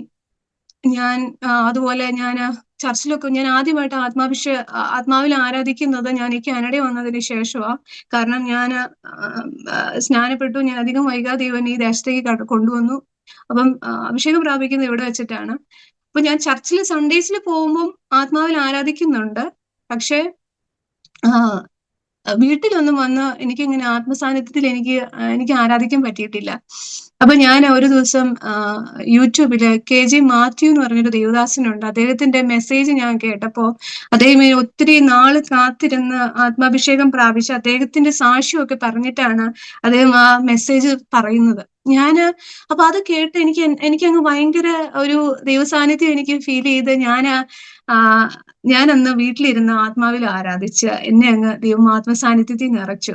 അങ്ങനെ കൂടുതൽ അതുപോലെ ആ സമയങ്ങളിലൊക്കെയാണ് ഞാൻ ഈ US ഒരു ദേവദാസനുണ്ട്, പാസ്റ്റർ ഷിബു ഒക്കൽഹോമ, അതുപോലെ ഒത്തിരി ടെസ്റ്റിമോണീസ്, അതൊക്കെ എനിക്ക് ഞാൻ പാട്ടൊക്കെ കേട്ടൊക്കെ ഞാൻ ഒത്തിരി ഞാൻ കൂടുതൽ ദൈവത്തിനോട് അടുത്ത് നടക്കുന്ന ഒരു സമയം. അപ്പോ അതുപോലെ ക്യാപ്റ്റൻ സാമുവൽ പാസ്റ്ററുടെ മെസ്സേജുകളൊക്കെ അന്ന് ഞാൻ കേൾക്കാനൊക്കെ ഇടയായി. അത് കഴിഞ്ഞ് എന്റെ സ്റ്റഡി പെർമിറ്റ് തീരാറായി. എനിക്ക് ആ സമയമായപ്പോഴത്തേക്കും പെട്ടെന്ന് എനിക്ക് ദൈവം ഒരു ജോലി തന്നു. ദൈവം ജോലി തന്നിട്ട് ആ സമയം തന്നെ എന്റെ സ്റ്റഡി പെർമിറ്റ് തീരാറായി. പക്ഷെ എങ്കിലും ഞാൻ വിചാരിച്ചു എനിക്ക് ഇനി പഠിക്കാൻ പറ്റത്തില്ലായിരിക്കും, പെട്ടിയൊക്കെ ഞാൻ പാക്ക് ചെയ്തു. പക്ഷെ ഞാനൊരു അവസാനമായിട്ടൊരു മെയിൽ കോളേജിലേക്ക് അയച്ചു. പെട്ടെന്ന് അവരും എനിക്ക് സ്റ്റഡി പെർമിറ്റ് എക്സ്റ്റെൻഡ് ചെയ്യാനുള്ള കാര്യങ്ങൾ ചെയ്തു. വീണ്ടും എനിക്കൊരു പ്രത്യാശ ദൈവം തന്നു. ഞാൻ വീണ്ടും കിട്ടിയ ഒരു എമൗണ്ട് വെച്ച് എനിക്ക് നെക്സ്റ്റ് ഇൻസ്റ്റാൾമെന്റ് ഞാൻ കൊടുത്തു. അങ്ങനെ ഞാൻ പഠിക്കാനായിട്ട് വീണ്ടും കയറി, സെയിം കോഴ്സ് തന്നെ, അതിന്റെ 3rd സെമസ്റ്റർ. അങ്ങനെ പഠിച്ച് ഞാൻ ജോലിയൊക്കെ ചെയ്ത് പോകുന്ന സമയത്താണ് എനിക്ക് വേറെ ഒരു ഞാന് ഒരു ഒരു ആത്മതലം എനിക്ക് പേഴ്സണലി ഞാൻ എക്സ്പീരിയൻസ് ചെയ്യുന്നത്. കാരണം ഞാൻ വർക്ക് ചെയ്യുന്നത് അന്നേരം എനിക്ക് നൈറ്റ് ഷിഫ്റ്റ് ഒക്കെ വരും. ഞാൻ ആഹ് രാത്രിയിലൊക്കെ വരുമ്പോ ഇതുപോലെ മെസ്സേജ് ഒക്കെ കേട്ട് പ്രാർത്ഥിച്ച് ഞാൻ പോരും. അപ്പം ഒത്തിരി ദൂരമുണ്ട് ഞാൻ വർക്ക് ചെയ്യുന്ന സ്ഥലവും ഞാൻ താമസിക്കുന്ന സ്ഥലവുമായിട്ട്. ഞാനിങ്ങനെ പോരുന്ന സമയത്ത് ബസ്സിലിരുന്നപ്പോ എനിക്കൊരു ആത്മസാന്നിധ്യം ശരിക്കും അങ്ങ് ഫീൽ ചെയ്യാൻ തുടങ്ങി. ഞാന് ബസ്സിന്ന് ഇറങ്ങി. അപ്പൊ ഞാൻ ടങ്സിലൊക്കെ ഞാൻ അന്നേരം ആരും ഇല്ലാത്ത സ്ഥലം ഞാൻ ഉറക്കെ അങ്ങ് ആത്മാവില് പ്രാർത്ഥിക്കും. ഒരു പോയിന്റില് ഞാന് എന്റെ കണ്ണിന്റെ കാഴ്ച അങ്ങ് മങ്ങി. ഞാൻ പല സമയത്ത് ഞാന് നില തെറ്റിയൊക്കെ, അതായത് 15ാമത്തെ നിലയിലാണ് ഞാൻ താമസിക്കുന്നത്. പക്ഷെ ചില സമയത്തൊക്കെ 13ലും 14ലൊക്കെ പോയി ഇറങ്ങി വഴിതെറ്റി പോയിട്ടുണ്ട് കാഴ്ചയുള്ളപ്പോ. പക്ഷെ അന്ന് ഞാൻ പ്രാർത്ഥിച്ചു വന്ന സമയത്ത് കറക്റ്റ് ആയിട്ട് ദൈവം എന്നെ കറക്റ്റ് സ്ഥലത്ത് തന്നെ കൊണ്ട് നിർത്തി. ഞാൻ വാതിൽ മുട്ടി. അപ്പത്തേക്കും പൂർണ്ണമായിട്ട് എന്റെ കണ്ണിന്റെ കാഴ്ച എനിക്ക് ഇല്ലാത്ത പോലെ ഒരു അനുഭവം എനിക്ക് ഫീൽ ചെയ്തു. ആ ചേച്ചി എന്നെ പിടിച്ചു മുറി കൊണ്ടുപോയി. ഞങ്ങൾ ഷെയർ ചെയ്താണ് ഇവിടെ താമസിക്കുന്നത്. നമുക്ക് നാട്ടിലെ പോലെ നമുക്കൊരു വീടെടുത്ത് താമസിക്കാൻ നല്ലൊരു എമൗണ്ട് ആകും. അപ്പൊ ഞങ്ങളന്ന് അതുപോലെ ഷെയർ ചെയ്ത് ഇവിടെ എല്ലാരും താമസിക്കുന്നത്. അപ്പം ഒരു വിശ്വാസിയാണ് അവരും. എന്നെ പിടിച്ചപ്പോ മുറി കൊണ്ടുപോയി ഇരുത്തി പ്രാർത്ഥിച്ച് കുറച്ചു നേരം കഴിഞ്ഞ് ഞാൻ എഴുന്നേറ്റു, ഞാൻ വന്നു. അപ്പം ആ സമയങ്ങളിലാണ് ഞാൻ ക്യാപ്റ്റൻ സാമുവൽ പാസ്റ്ററിന്റെ ഒക്കെ മെസ്സേജ് ഒക്കെ ഞാൻ ഒത്തിരി കേട്ട്, ഞാൻ ആത്മാവിൽ നിറഞ്ഞ് പ്രാർത്ഥിച്ച് ഞാൻ മുറിയിലൊക്കെ വീഴുന്ന അനുഭവങ്ങളൊക്കെ എനിക്ക് അന്ന് ഉണ്ടായിട്ടുണ്ട്. പക്ഷെ ഇത് എനിക്കൊരു പുതിയ അനുഭവമായിരുന്നു. ഞാൻ ഇത് കഴിഞ്ഞു. ഏകദേശം എന്റെ 3rd സെമസ്റ്റർ കഴിഞ്ഞു, 4th സെമസ്റ്റർ കഴിഞ്ഞു. ഞാൻ പഠിത്തം തീരാറായി. 4 സെമസ്റ്ററാണ് നമുക്കുള്ളത്.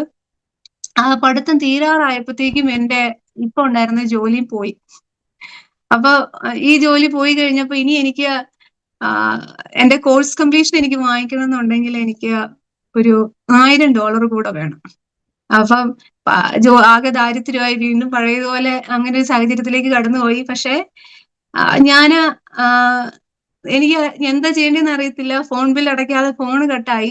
പക്ഷെ ഞാന് $1000 ആണ്. മറ്റുള്ളവർ നോക്കുമ്പോൾ അയ്യോ അതൊരു ചെറിയൊരു എമൗണ്ട് ആണെന്ന് തോന്നും. പക്ഷെ അത്ര എമൗണ്ട് പോലും നമുക്ക് മീറ്റ് ചെയ്യാൻ പറ്റാത്തൊരു സിറ്റുവേഷൻ ആയി. ഞാന് റെന്റൊക്കെ ഇടയ്ക്കിടയ്ക്ക് മടക്കി ഞാൻ ദൈവത്തോട് പ്രാർത്ഥിക്കും. അപ്പം ആരെങ്കിലും ഒക്കെ അക്കൗണ്ടിലേക്ക് ഇട്ടിട്ട് പറയും, മോളെ ഞാൻ നിന്റെ അക്കൗണ്ടിലേക്ക് ഇട്ടിട്ടുണ്ട്, എന്നൊക്കെ നിന്റെ ആവശ്യമുണ്ടെന്ന് ഞങ്ങൾക്ക് ദൈവാത്മാവ് തോന്നിപ്പിച്ചു എന്ന് പറഞ്ഞ അങ്ങനെ ആവശ്യങ്ങൾക്ക് ദൈവം വഴി തുറന്നു തന്നിട്ടുണ്ട്. അപ്പോ ഞാൻ പ്രാർത്ഥിക്കാൻ തുടങ്ങി. ഞാൻ താമസിക്കുന്നതിന് മുകളിൽ താമസിക്കുന്നത് ആ സമയത്ത് ഒരു ചൈനക്കാരിയായ ഒരു ഫാമിലി. അപ്പം നമ്മൾ സംസാരിക്കുന്നത് എന്താന്ന് അവർക്ക് മനസ്സിലാവത്തില്ല. അപ്പൊ മുറിയിരുന്ന് ഞാൻ ദൈവത്തോട് ചോദിച്ച് കരയാൻ തുടങ്ങി. ദൈവം, നീ ജീവനുള്ള ദൈവമല്ലേ, നീ എവിടെയാ? ഇങ്ങനെ ചോദിച്ചാ കരയുന്നേ, നീ എവിടെയാ? ഇങ്ങനെ ചോദിച്ച് ഭയങ്കരമായിട്ട് ഞാൻ കരയാൻ തുടങ്ങി. ഞാൻ കരഞ്ഞ് ഒരു പോയിന്റ് എത്തിയപ്പോ നമുക്ക് ഈ വീട്ടില് വൈഫൈ നമുക്ക് കണക്റ്റഡാ. അപ്പൊ നമുക്ക് വാട്സപ്പിൽ ആൾക്കാർക്ക് നമ്മളെ വിളിക്കാം. ഞാനപ്പോ ദൈവത്തോട് ചോദിക്കുക, കർത്താവ് എന്റെ ഫോൺ ബില്ല് എനിക്ക് അടയ്ക്കാൻ പറ്റിയിരുന്നെങ്കിൽ എനിക്ക് കോളേജിലേക്ക് ഒന്ന് വിളിച്ച് എന്റെ സിറ്റുവേഷൻ ഒന്ന് എനിക്ക് പറയായിരുന്നു. പക്ഷെ എനിക്ക് അതുപോലും പറ്റണില്ലല്ലോ ദൈവമേ. ഞാനിങ്ങനെ പറഞ്ഞ് കരഞ്ഞ് ഇങ്ങനെ ഇരിക്കുന്ന സമയത്ത് ചർച്ചിലെ ഒരു ഫാമിലി എന്നെ വിളിക്കുകയാണ്. ചർച്ചിലെ ഒരു ഫാമിലി എന്നെ വിളിച്ചിട്ട് എന്നോട് ചോദിച്ചു, പ്രിയ നിന്നെ വിളിച്ചിട്ട് കിട്ടുന്നില്ലല്ലോ.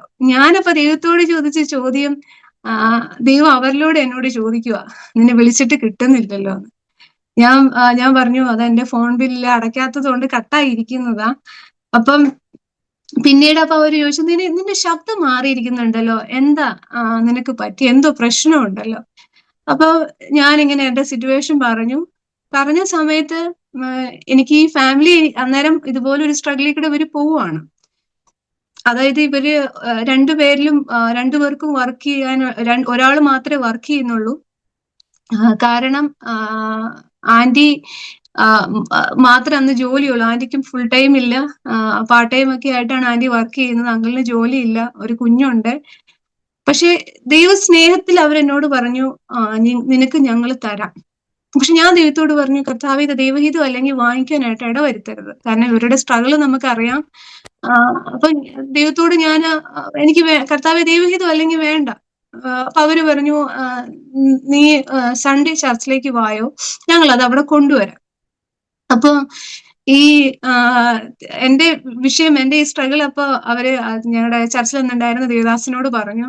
ആ ദേവദാസൻ അവരോട് പറഞ്ഞു, ആ, അവക്കുള്ളത് ദൈവം കരുതിക്കോളും. കാരണം ഇവരുടെ അവസ്ഥയും ആ പാസ്റ്ററിന് അന്ന് അറിയാം. അപ്പൊ ഞാന് അന്ന് ചർച്ചിലേക്ക് ഒരു വൈറ്റ് ലേഡി അവര് വിളിച്ചു പറയാണ്, നിങ്ങളുടെ ചർച്ചിലേക്ക് ഞാന് വരുവാണെന്ന്. അപ്പൊ പാസ്റ്റർ പറഞ്ഞു, നിങ്ങൾ വന്നതുകൊണ്ട് നിങ്ങൾക്ക് ഒന്നും മനസ്സിലാവത്തില്ല, കാരണം ഞങ്ങള് മലയാളം സർവീസാ, നിങ്ങൾക്കൊന്നും മനസ്സിലാവത്തില്ല. പക്ഷെ അവര് പറഞ്ഞു ഞങ്ങൾ വരുവാന്ന് പറഞ്ഞ് അവരന്ന് വന്നിട്ട് ഒരു മീറ്റിംഗ് എല്ലാം കഴിഞ്ഞപ്പോ ഒരു $1000 എടുത്ത് സ്റ്റേജിൽ കയറിയിട്ട് പറഞ്ഞു, ഈ പൈസയ്ക്ക് ആവശ്യമായ ആൾ ഇവിടെ വന്നിട്ടുണ്ടെന്ന് പറഞ്ഞു. അപ്പം ഞാൻ അതിന് പുറകെ ഇരുന്ന് എഴുത്തോട് ചോദിക്കും, കർത്താവെ, ഞാനൊരു $1000 കരഞ്ഞത് എനിക്കറിയാം. അപ്പൊ ദൈവമേ, എന്നെ പോലെ ഇനി ആളുകൾ ഉണ്ടോ കർത്താവെ? ഞാനപ്പൊ ഈ പുറകെ ഇരുന്ന് അങ്ങനെ ചോദിക്കുക. ഇതെല്ലാം കഴിഞ്ഞ് ഇവർ ഈ പൈസയും കൊണ്ട് എന്റെ അടുക്കിലേക്ക് വന്നു. എന്റെ അടുത്തേക്ക് വന്നപ്പോ ഞാൻ ചോദിച്ചു, ഇത് എനിക്ക് തന്നെ ഉള്ളതാണെന്ന് ഞാൻ എങ്ങനെയാ അറിയുന്നേ? ഒരു പ്രാർത്ഥിക്കുക എന്ന് പറഞ്ഞു. ഞാനന്ന് എനിക്ക് വേണ്ടി പ്രാർത്ഥിച്ചന്ന് ഭയങ്കര ആത്മസാന്നിധ്യത്തിൽ നിറഞ്ഞിട്ട് ദൈവം എന്നെ അങ്ങ് മുട്ടേ നിർത്തിയിട്ട് ഞാൻ ദൈവത്തോട് പറഞ്ഞു, കർത്താവ്, ഞാൻ ചോദിക്കത്തില്ല, നീ എനിക്ക് തന്നാ ഞാൻ ചോദിച്ചത് നീ ജീവനുള്ള ദൈവം അല്ലേന്ന്. ദൈവം ഞാൻ അറിയാത്ത ഒരു വ്യക്തിയെ അയച്ച് എനിക്ക് എന്റെ വേണ്ട $1000 കർത്താവ് എനിക്ക് കൊണ്ടു തന്നു. അതൊക്കെ എന്നാൽ ആ സമയത്ത് എന്റെ കാഴ്ച അതുപോലെ പോയി. ഞാൻ രണ്ടുപേരും പിടിച്ചൊരു മുറി കൊണ്ടുപോയി ഇരുത്തി. അത് കഴിഞ്ഞ് കുറച്ചേരം കഴിഞ്ഞ് ഞാൻ എഴുന്നേറ്റ് പോന്നു. അങ്ങനെ ഞാൻ അറിയാത്ത, ഇപ്പം സറാഫാത്തിലെ വിധവയെ ദൈവം ഒരുക്കി എന്ന് പറയുന്നത് പോലെ, കാക്കയെ അയച്ച് ദൈവം ഏലിയാവിനെ പോഷിപ്പിച്ചു എന്ന് പറഞ്ഞത് പോലെ ഒരു അനുഭവം എന്റെ ജീവിതത്തിലും ദൈവത്തിന് അത്രയും ആഴമായിട്ട് രുചിച്ചറിയാൻ എനിക്ക് ഇടയായി. അപ്പൊ ഇങ്ങനെയൊക്കെ ഒരു $1000 ദൈവം കൊണ്ടേ തന്നപ്പോ എല്ലാരും വിചാരിക്കും പിന്നെ ലൈഫ് വീണ്ടും ഈസി ആയി. ഇല്ല, കോഴ്സ് കംപ്ലീഷൻ ഒക്കെ കിട്ടി, എല്ലാം കഴിഞ്ഞു. പേപ്പർ കൊണ്ടുപോയി വർക്ക് പെർമിറ്റിന് വേണ്ടിയിട്ട് അപ്ലൈ ചെയ്യാൻ കൊടുത്തു. എന്റെ പേപ്പർ റിജക്റ്റ് ആയി. കാരണം ഞാനൊരു ലോങ് ഗ്യാപ്പ് എടുത്തത് കൊണ്ട് എന്റെ ലൈഫിൽ അത് റിജക്ഷൻ വന്നു. ആ സമയത്ത് തന്നെ എല്ലാവരുടെയും മുമ്പിൽ ഒരു ചോദ്യമാണ്, നീ എന്താ വിവാഹം കഴിക്കാത്ത? അപ്പൊ എനിക്കൊരു പേപ്പറും ഇല്ല, ഒന്നുമില്ല. രണ്ടുപേരാണ് അവിടെ വിവാഹം കഴിക്കാതിരിക്കുന്ന. ആ കൂട്ടത്തിൽ ഒരാൾ ഞാനാണ്. അപ്പൊ എല്ലാവരുടെ ഒരു പ്രാർത്ഥനാ വിഷയം അതാണ്. എനിക്കപ്പം എന്താ ചെയ്യണ്ടേന്ന്, എന്താ ഇവരോട് പറയണ്ടേ? ദൈവമേ, ഞാൻ ഇറങ്ങിപ്പോയി. ഈ ഓരോരുത്തർ ചോദിക്കുന്ന ചോദ്യത്തിന് കർത്താവ് വിളിച്ചപ്പോ ഞാൻ ഇറങ്ങി. എനിക്ക് ഇവരോട് പറയാൻ എനിക്ക് ആൻസർ ഒന്നുമില്ല. ഇതുപോലെ തന്നെ ഈ വിഷയം ഇങ്ങനെ പലരും ബന്ധുക്കളും എല്ലാവരും ചോദിക്കാൻ തുടങ്ങിയപ്പോ ദൈവസന്നിധി പോയിരുന്നു. വീണ്ടും ഇതുപോലെ ഞാൻ മുട്ടുമടക്കി കരയാൻ തുടങ്ങി. ഞാൻ ദൈവത്തോട് ചോദിച്ചു, കർത്താവെ, അങ്ങ് നല്ല ദൈവ, എന്തെങ്കിലും കുറവുണ്ടെങ്കിൽ എനിക്കേ ഉള്ളൂ. ആരാന്നും എന്റെ ബലഹീനതകളും എന്റെ ഇല്ലായ്മകളും എന്റെ കുറവുകളും ഉള്ളതുപോലെ അറിയുന്നത് അങ്ങാണ്. എനിക്കൊരു വിവാഹ ജീവിതം ഉണ്ടെങ്കിൽ നീ തായോ, ഇല്ലെങ്കിൽ എനിക്ക് അതിനുള്ള കൃപ തന്നെ. ഞാൻ ഇങ്ങനെ ഒത്തിരി ഈ വിഷയത്തെ ചൊല്ലി ഞാൻ നിലവിളിച്ച് ഞാൻ പ്രാർത്ഥിച്ചു. അപ്പോഴും ഞാൻ പറയുന്ന, അപ്പച്ചാ, നീ നല്ല ദൈവമാ, അതെനിക്കറിയാം, കുറവ് എനിക്കേ ഉള്ളൂ. ഇങ്ങനെ ചോദിച്ച സമയത്ത് ഞാൻ സ്നാനപ്പെടാൻ നിന്ന സമയത്ത് ഞാൻ കേട്ടൊരു ശബ്ദം വേറെയാ. ഞാൻ മരിക്കാൻ നിന്ന സമയത്ത് ഒരു അമ്മയെ ആശ്വസിപ്പിക്കുന്നത് പോലെ ഒരു ശബ്ദമാണ് ഞാൻ കേട്ടെ. പക്ഷെ ഈ സമയത്ത് ഞാൻ കേട്ടത് ഒരു അധികാരമുള്ള ഒരു അപ്പൻ നമ്മളെ ശാസിക്കുമ്പോ എങ്ങനെയാണോ അതുപോലെ ഒരു ശബ്ദം ഞാൻ കേട്ടു.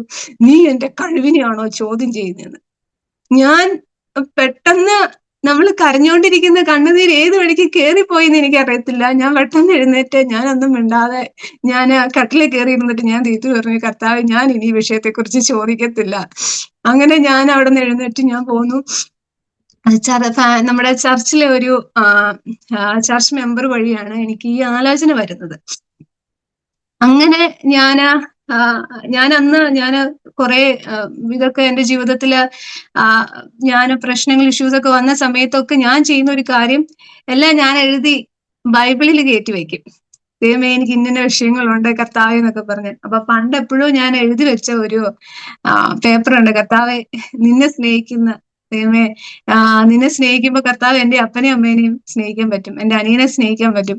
അപ്പൊ ദൈവമേ, ദൈവ കൃപയിൽ എന്നെ നടത്തുന്ന ഒരു വ്യക്തിയെ കർത്താവെ നീ എനിക്ക് ഒരുക്കി തരാനുണ്ടെങ്കിൽ തരണേന്ന് ഞാൻ പണ്ടെന്നോ എഴുതി വെച്ച ഒരു പേപ്പറും എനിക്ക് ഈ ആലോചന വന്ന സമയത്ത് ഇങ്ങനെ ഇതിലേക്ക് ചാടി വരുവാണ്. അപ്പം ഈ ആലോചന വന്നു. ഈ ആലോചന വന്ന സമയത്ത് ആ ഈ അച്ഛൻ എന്നോട് ചോദിച്ച ഒരു കാര്യം മാത്രമേ ഉള്ളൂ. ആ ആദ്യം ഇവര് സംസാരിക്കുന്ന എന്റെ പേരൻസ് ആയിട്ടാ. ഇവരെന്റെ പേരൻസിനോട് സംസാരിച്ചു. ദൈവം അവരുടെ ഹൃദയം എനിക്ക് ദൈവഹിതപ്രകാരം അവരെ അനുകൂലമാക്കി. പിന്നെ എന്നോട് വിളിച്ച് സംസാരിക്കുന്ന സമയത്ത് ചോദിച്ച ഒരു കാര്യമുള്ളൂ. ഒരു പോയിന്റിൽ നീ ദൈവവേലയ്ക്ക് വേണ്ടി പൂർണ്ണമായി ഇറങ്ങാൻ ദൈവം നിന്നോട് പറഞ്ഞാൽ നീ ഇറങ്ങുമോന്ന് മാത്രമേ എന്നോട് ചോദിച്ചുള്ളൂ. അപ്പോ എനിക്ക് എന്റെ ചിന്തയിൽ നോക്കുമ്പോ ദൈവം എന്നെ വിളിച്ചു, ദൈവത്തിന് വേണ്ടി ഇത്ര ഇറങ്ങി. അപ്പൊ ദൈവത്തിന് വേണ്ടി നിൽക്കുന്ന ഒരാൾ ഇങ്ങനെ ചോദിക്കുമ്പോൾ നമ്മളത് അതിന് നമ്മളൊരു നോ പറയാൻ പാടില്ല. പിന്നെ എന്റെ ഒരു സംശയം, എനിക്കിങ്ങനെ നേരെ ചൊവ്വേ ബൈബിൾ ക്രമം ഒന്നും എടുക്കാൻ പോലും എനിക്ക് അറിയത്തില്ല. ഞാൻ കണ്ടിരിക്കുന്ന പാസ്റ്റേഴ്സിന്റെ വൈഫുമാരൊക്കെ എന്ന് പറഞ്ഞാൽ നല്ല രീതിയിൽ ആക്റ്റീവായിട്ട് നിൽക്കുന്നവരാ.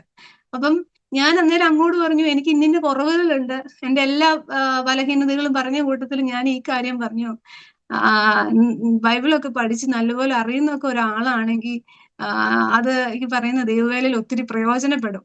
അപ്പൊ എന്നോട് ചോദിച്ചു, എന്നോട് പറഞ്ഞു, നീ ഒരു പ്രഷ്യസ് ജെമ്മാണ്. അതുപോലെ തന്നെ ഞാൻ ഈ വിഷയത്തെ ചൊല്ലി പ്രാർത്ഥിച്ചപ്പോൾ ദൈവം എന്നോട് ഇടപെട്ടു. ദൈവസന്നിധിയിൽ ആരും ചെറുതല്ല. ആ സെയിം കാര്യം തന്നെ വേറൊരു ചേച്ചിയിലൂടെയും ദൈവം അങ്ങനെ പറയാനായിട്ട് ഇടയായി. പിന്നെ ഈ വർക്ക് പെർമിറ്റ് എന്നെ റിജക്റ്റ് ആയി. ഇതൊക്കെ ഞാൻ അദ്ദേഹത്തിനോട് പറഞ്ഞു, എനിക്ക് വർക്ക് പെർമിറ്റ് ഒന്നും, ഇനി കാനഡ വരാനുള്ള വലിയ ആഗ്രഹമാണെങ്കിൽ എന്റെ കയ്യിൽ ഇപ്പൊ ഒന്നുമില്ല. എന്റെ അവസ്ഥ ഇപ്പൊ ഞാൻ ഇപ്പൊ എങ്ങോട്ട് പോകണമെന്ന് അറിയാതെ നിൽക്കുന്ന ഒരവസ്ഥയാണ്. കാരണം നമ്മൾ ലോണൊക്കെ എടുത്തു വന്നു, അതൊന്നും എനിക്ക് പ്രോപ്പറായിട്ട് അന്നേരം അടയ്ക്കാൻ പറ്റിയിട്ടില്ല. അപ്പൊ വീട്ടുകാരുടെ ഒരു പ്രഷറുണ്ട്. അവര് നോക്കുമ്പോ അവര് പറയുന്നു, നീ ഇങ്ങനെ ഒരു വിശ്വാസത്തിൽ പോയത് കൊണ്ടായിരിക്കാം നിന്റെ ജീവിതത്തിൽ ഇത്രയും സ്ട്രഗിള്. അങ്ങനെ ഒരു ചിന്തയൊക്കെ അവർക്കുള്ളത് കൊണ്ട് എന്റെ ഒരു ബുദ്ധിമുട്ടും ഞാൻ അവരോട് ഒരു പരിധി വരെ ഞാൻ പറയത്തില്ല. അപ്പം കാരണം അങ്ങനെ പറഞ്ഞു കഴിഞ്ഞാൽ എന്റെ ദൈവത്തിന്റെ നാമം വേദനിക്കൂലോ എന്നൊരു ചിന്ത ഉള്ളത് കൊണ്ട് അതൊന്നും പകുതി അധികവും ഞാൻ പറയത്തില്ല. അപ്പോ എന്റെ പേപ്പറൊക്കെ എല്ലാ ഇഷ്യൂസും എല്ലാ കാര്യങ്ങളും എനിക്ക് ഈ ആലോചന വന്ന സമയത്ത് ഞാൻ അച്ഛനോട് പറഞ്ഞു. അപ്പൊ നാട്ടിക്ക് വരുവാണെങ്കിൽ കുഴപ്പമില്ല, കാരണം അച്ഛനെ സംബന്ധിച്ച് ദൈവവേലയാണ്, അത് നമ്മളെ ബാധിക്കുന്ന കാര്യമല്ല. നിനക്ക് നിന്റെ എന്താണോ ദൈവം നടത്തുന്നത് പോലെ നമുക്ക് മുന്നോട്ട് പോവാം എന്നുള്ള രീതിയിൽ ഞങ്ങൾ ഇരുന്നു. അപ്പൊ ആ സമയത്ത് ഞാൻ ഒരു ലോയർ പോയി കണ്ടപ്പോ എന്നോട് ലോയർ പറഞ്ഞു, നിനക്ക് ഒരു ജോലി കിട്ടിയ, നിനക്കൊരു ഓഫർ ലെറ്റർ കിട്ടിയാ നിനക്ക് വർക്ക് പെർമിറ്റ് നിനക്ക് അപ്ലൈ ചെയ്യാന്ന് പറഞ്ഞു. പെർമിറ്റ് ഉണ്ടായിരുന്ന സമയത്ത് എനിക്ക് ജോലി നേരെ ചൊവ്വേ കിട്ടിയിട്ടില്ല. അപ്പൊ വർക്ക് പെർമിറ്റ് ഇല്ലാതിരിക്കുന്ന സമയത്ത് എനിക്ക് എവിടെ നിന്ന് ആര് ജോലി തരാനാന്ന് ചിന്തിച്ചിരിക്കുന്ന സമയത്ത് പെട്ടെന്ന് എനിക്ക് ഒരു വർക്ക് പെർമിറ്റ് കിട്ടുന്ന രീതിയിൽ എനിക്കൊരു കെയർ ഗീവർ ആയിട്ട് എനിക്കൊരു ജോലി ദൈവം തുറന്നു തന്നു. അങ്ങനെ ആ ജോലി വെച്ച് വർക്ക് പെർമിറ്റിന് അപ്ലൈ ചെയ്ത് എനിക്ക് വർക്ക് പെർമിറ്റ് കിട്ടാണ്. ഇത് എന്തുകൊണ്ടാണ് ഇത് പറയുന്നതെന്ന് ചോദിച്ചാൽ, ഒത്തിരി പേര് ഇപ്പോ ഈ വർക്ക് പെർമിറ്റ് ആയിക്കോട്ടെ, PR അങ്ങനെ ഇഷ്യൂസ് ഒക്കെ ആയിട്ട് ഒത്തിരി കുഞ്ഞുങ്ങളെ ഇവിടെ പഠിക്കാൻ വന്ന് ഒത്തിരി സ്ട്രഗിളിൽ കൂടെ പോകുന്നവരുണ്ട്, ജോലി ഇല്ലാതിരിക്കുന്നവരുണ്ട്, എല്ലാവരും ഉണ്ട്. പക്ഷെ ഒരു ദൈവ പൈതലിനെ സംബന്ധിച്ചിടത്തോളം അവന്റെ കഷ്ടത ശരിക്കും പറഞ്ഞ് അവനെ തകർക്കാനല്ല, നമുക്ക് ഓടിച്ചെല്ലാനായിട്ട് നമുക്കൊരു ഇടമുണ്ട്. അത് കർത്താവായ യേശു ക്രിസ്തുവിന്റെ അങ്ങോട്ടല്ല, നമുക്ക് എങ്ങോട്ടും പോവാനില്ല. കാരണം അപ്പോസ്തലനായ പൗലോസ് ഇങ്ങനെ പറയുന്നുണ്ട്, നമ്മൾ കഷ്ടതയിലും പ്രശംസിക്കണം. ആ കഷ്ടതയിലും പ്രശംസിക്കണം എന്ന് പറയണത് എന്തുകൊണ്ടാന്ന് വെച്ചാൽ അദ്ദേഹം അതേ കഷ്ടതയിൽ കൂടെ കടന്നു പോയത് കൊണ്ടാണ്. അതുകൊണ്ടാണ് ഇപ്പൊ റോമാലേഖനം 5:3 നമുക്ക് വായിക്കുമ്പോൾ കാണാൻ കഴിയും, ഈ കഷ്ടത നമുക്ക് ഒരു സഹിഷ്ണുത സിദ്ധത നമുക്ക് പ്രത്യാശയും നമുക്ക് തരും. ഈ പ്രത്യാശ എന്ന് പറഞ്ഞൊരു ദൈവ പൈതലിന്റെ എന്താണെന്നറിയാമോ? അത് നമ്മുടെ കർത്താവ് യേശുക്രിസ്തു നമുക്ക് കൂടെ ഉണ്ട്. ആ കർത്താവ് നമുക്കൊരു നിത്യതയുണ്ട്. ആ ഒരു ഇതിന്റെ ദർശനം നമ്മൾ കൂടുതലേക്ക് കൊണ്ടുപോകാൻ വേണ്ടിയിട്ടാണ് നമ്മുടെ ഈ സ്ട്രഗിൾ നമ്മളെ തകർക്കാനല്ല, ഒരു പരിധി പറഞ്ഞ. അതുകൊണ്ടാണ് കർത്താവ് പറയുന്ന യോഹന്നാന്റെ സുവിശേഷം 14:1 വരുമ്പോൾ പറയുന്നുണ്ട്, നിങ്ങളുടെ ഹൃദയം കലങ്ങിപ്പോകരുത്. കാരണം ദൈവത്തിലും വിശ്വസിപ്പിൻ, എന്നിലും വിശ്വസിപ്പിൻ. അത് കാരണം എന്താ വെച്ചാൽ ഈ ലോകത്തിൽ കഷ്ടമുണ്ട്. 16 യോഹന്നാൻ എഴുതിയ സുവിശേഷം 16 വരുമ്പോ പറയുന്നത്, ഈ ലോകത്തിൽ കഷ്ടമുണ്ട്, പക്ഷെ നിങ്ങൾ ധൈര്യപ്പെട്ടിരിക്കുക, കാരണം ഞാൻ അതിനെ ജയിച്ചിരിക്കുന്നു, ഈ ലോകത്തെ ജയിച്ചിരിക്കുന്നു. അപ്പൊ നമുക്ക് ജയിച്ചവന്റെ കൂടെയാ നമ്മൾ നിൽക്കുന്നത്, നമ്മൾ തകർന്നവന്റെ കൂടെയല്ല നമ്മൾ നിൽക്കുന്നത്. അപ്പൊ അതുകൊണ്ട് ദൈവരാജ്യത്തിന് വേണ്ടിയിട്ട് നിങ്ങൾ നിൽക്കുമ്പോ നിങ്ങളുടെ കാര്യം ദൈവം നോക്കിക്കോളും. അതാ പറയുന്ന, ആദ്യം അവന്റെ രാജ്യവും നീതിയും അന്വേഷിപ്പൻ, അതോടുകൂടെ സകലതും നിങ്ങൾക്ക് ലഭിക്കും. ഇപ്പം എന്റെ പെർമിറ്റ് കിട്ടിയതിനെയോ അല്ലെങ്കിൽ PR കിട്ടിയതിനെയോ ഒന്നുമല്ല ഞാൻ പുകഴ്ത്തുന്നത്. ഞാനിപ്പോഴും ഓർക്കുന്നു, എന്റെ ഈ സമയത്ത് എനിക്ക് ആശ്വാസം കിട്ടുന്നത് ദൈവവചനം കേൾക്കാൻ ഞാൻ ഓടി ചെല്ലുമ്പോഴാ.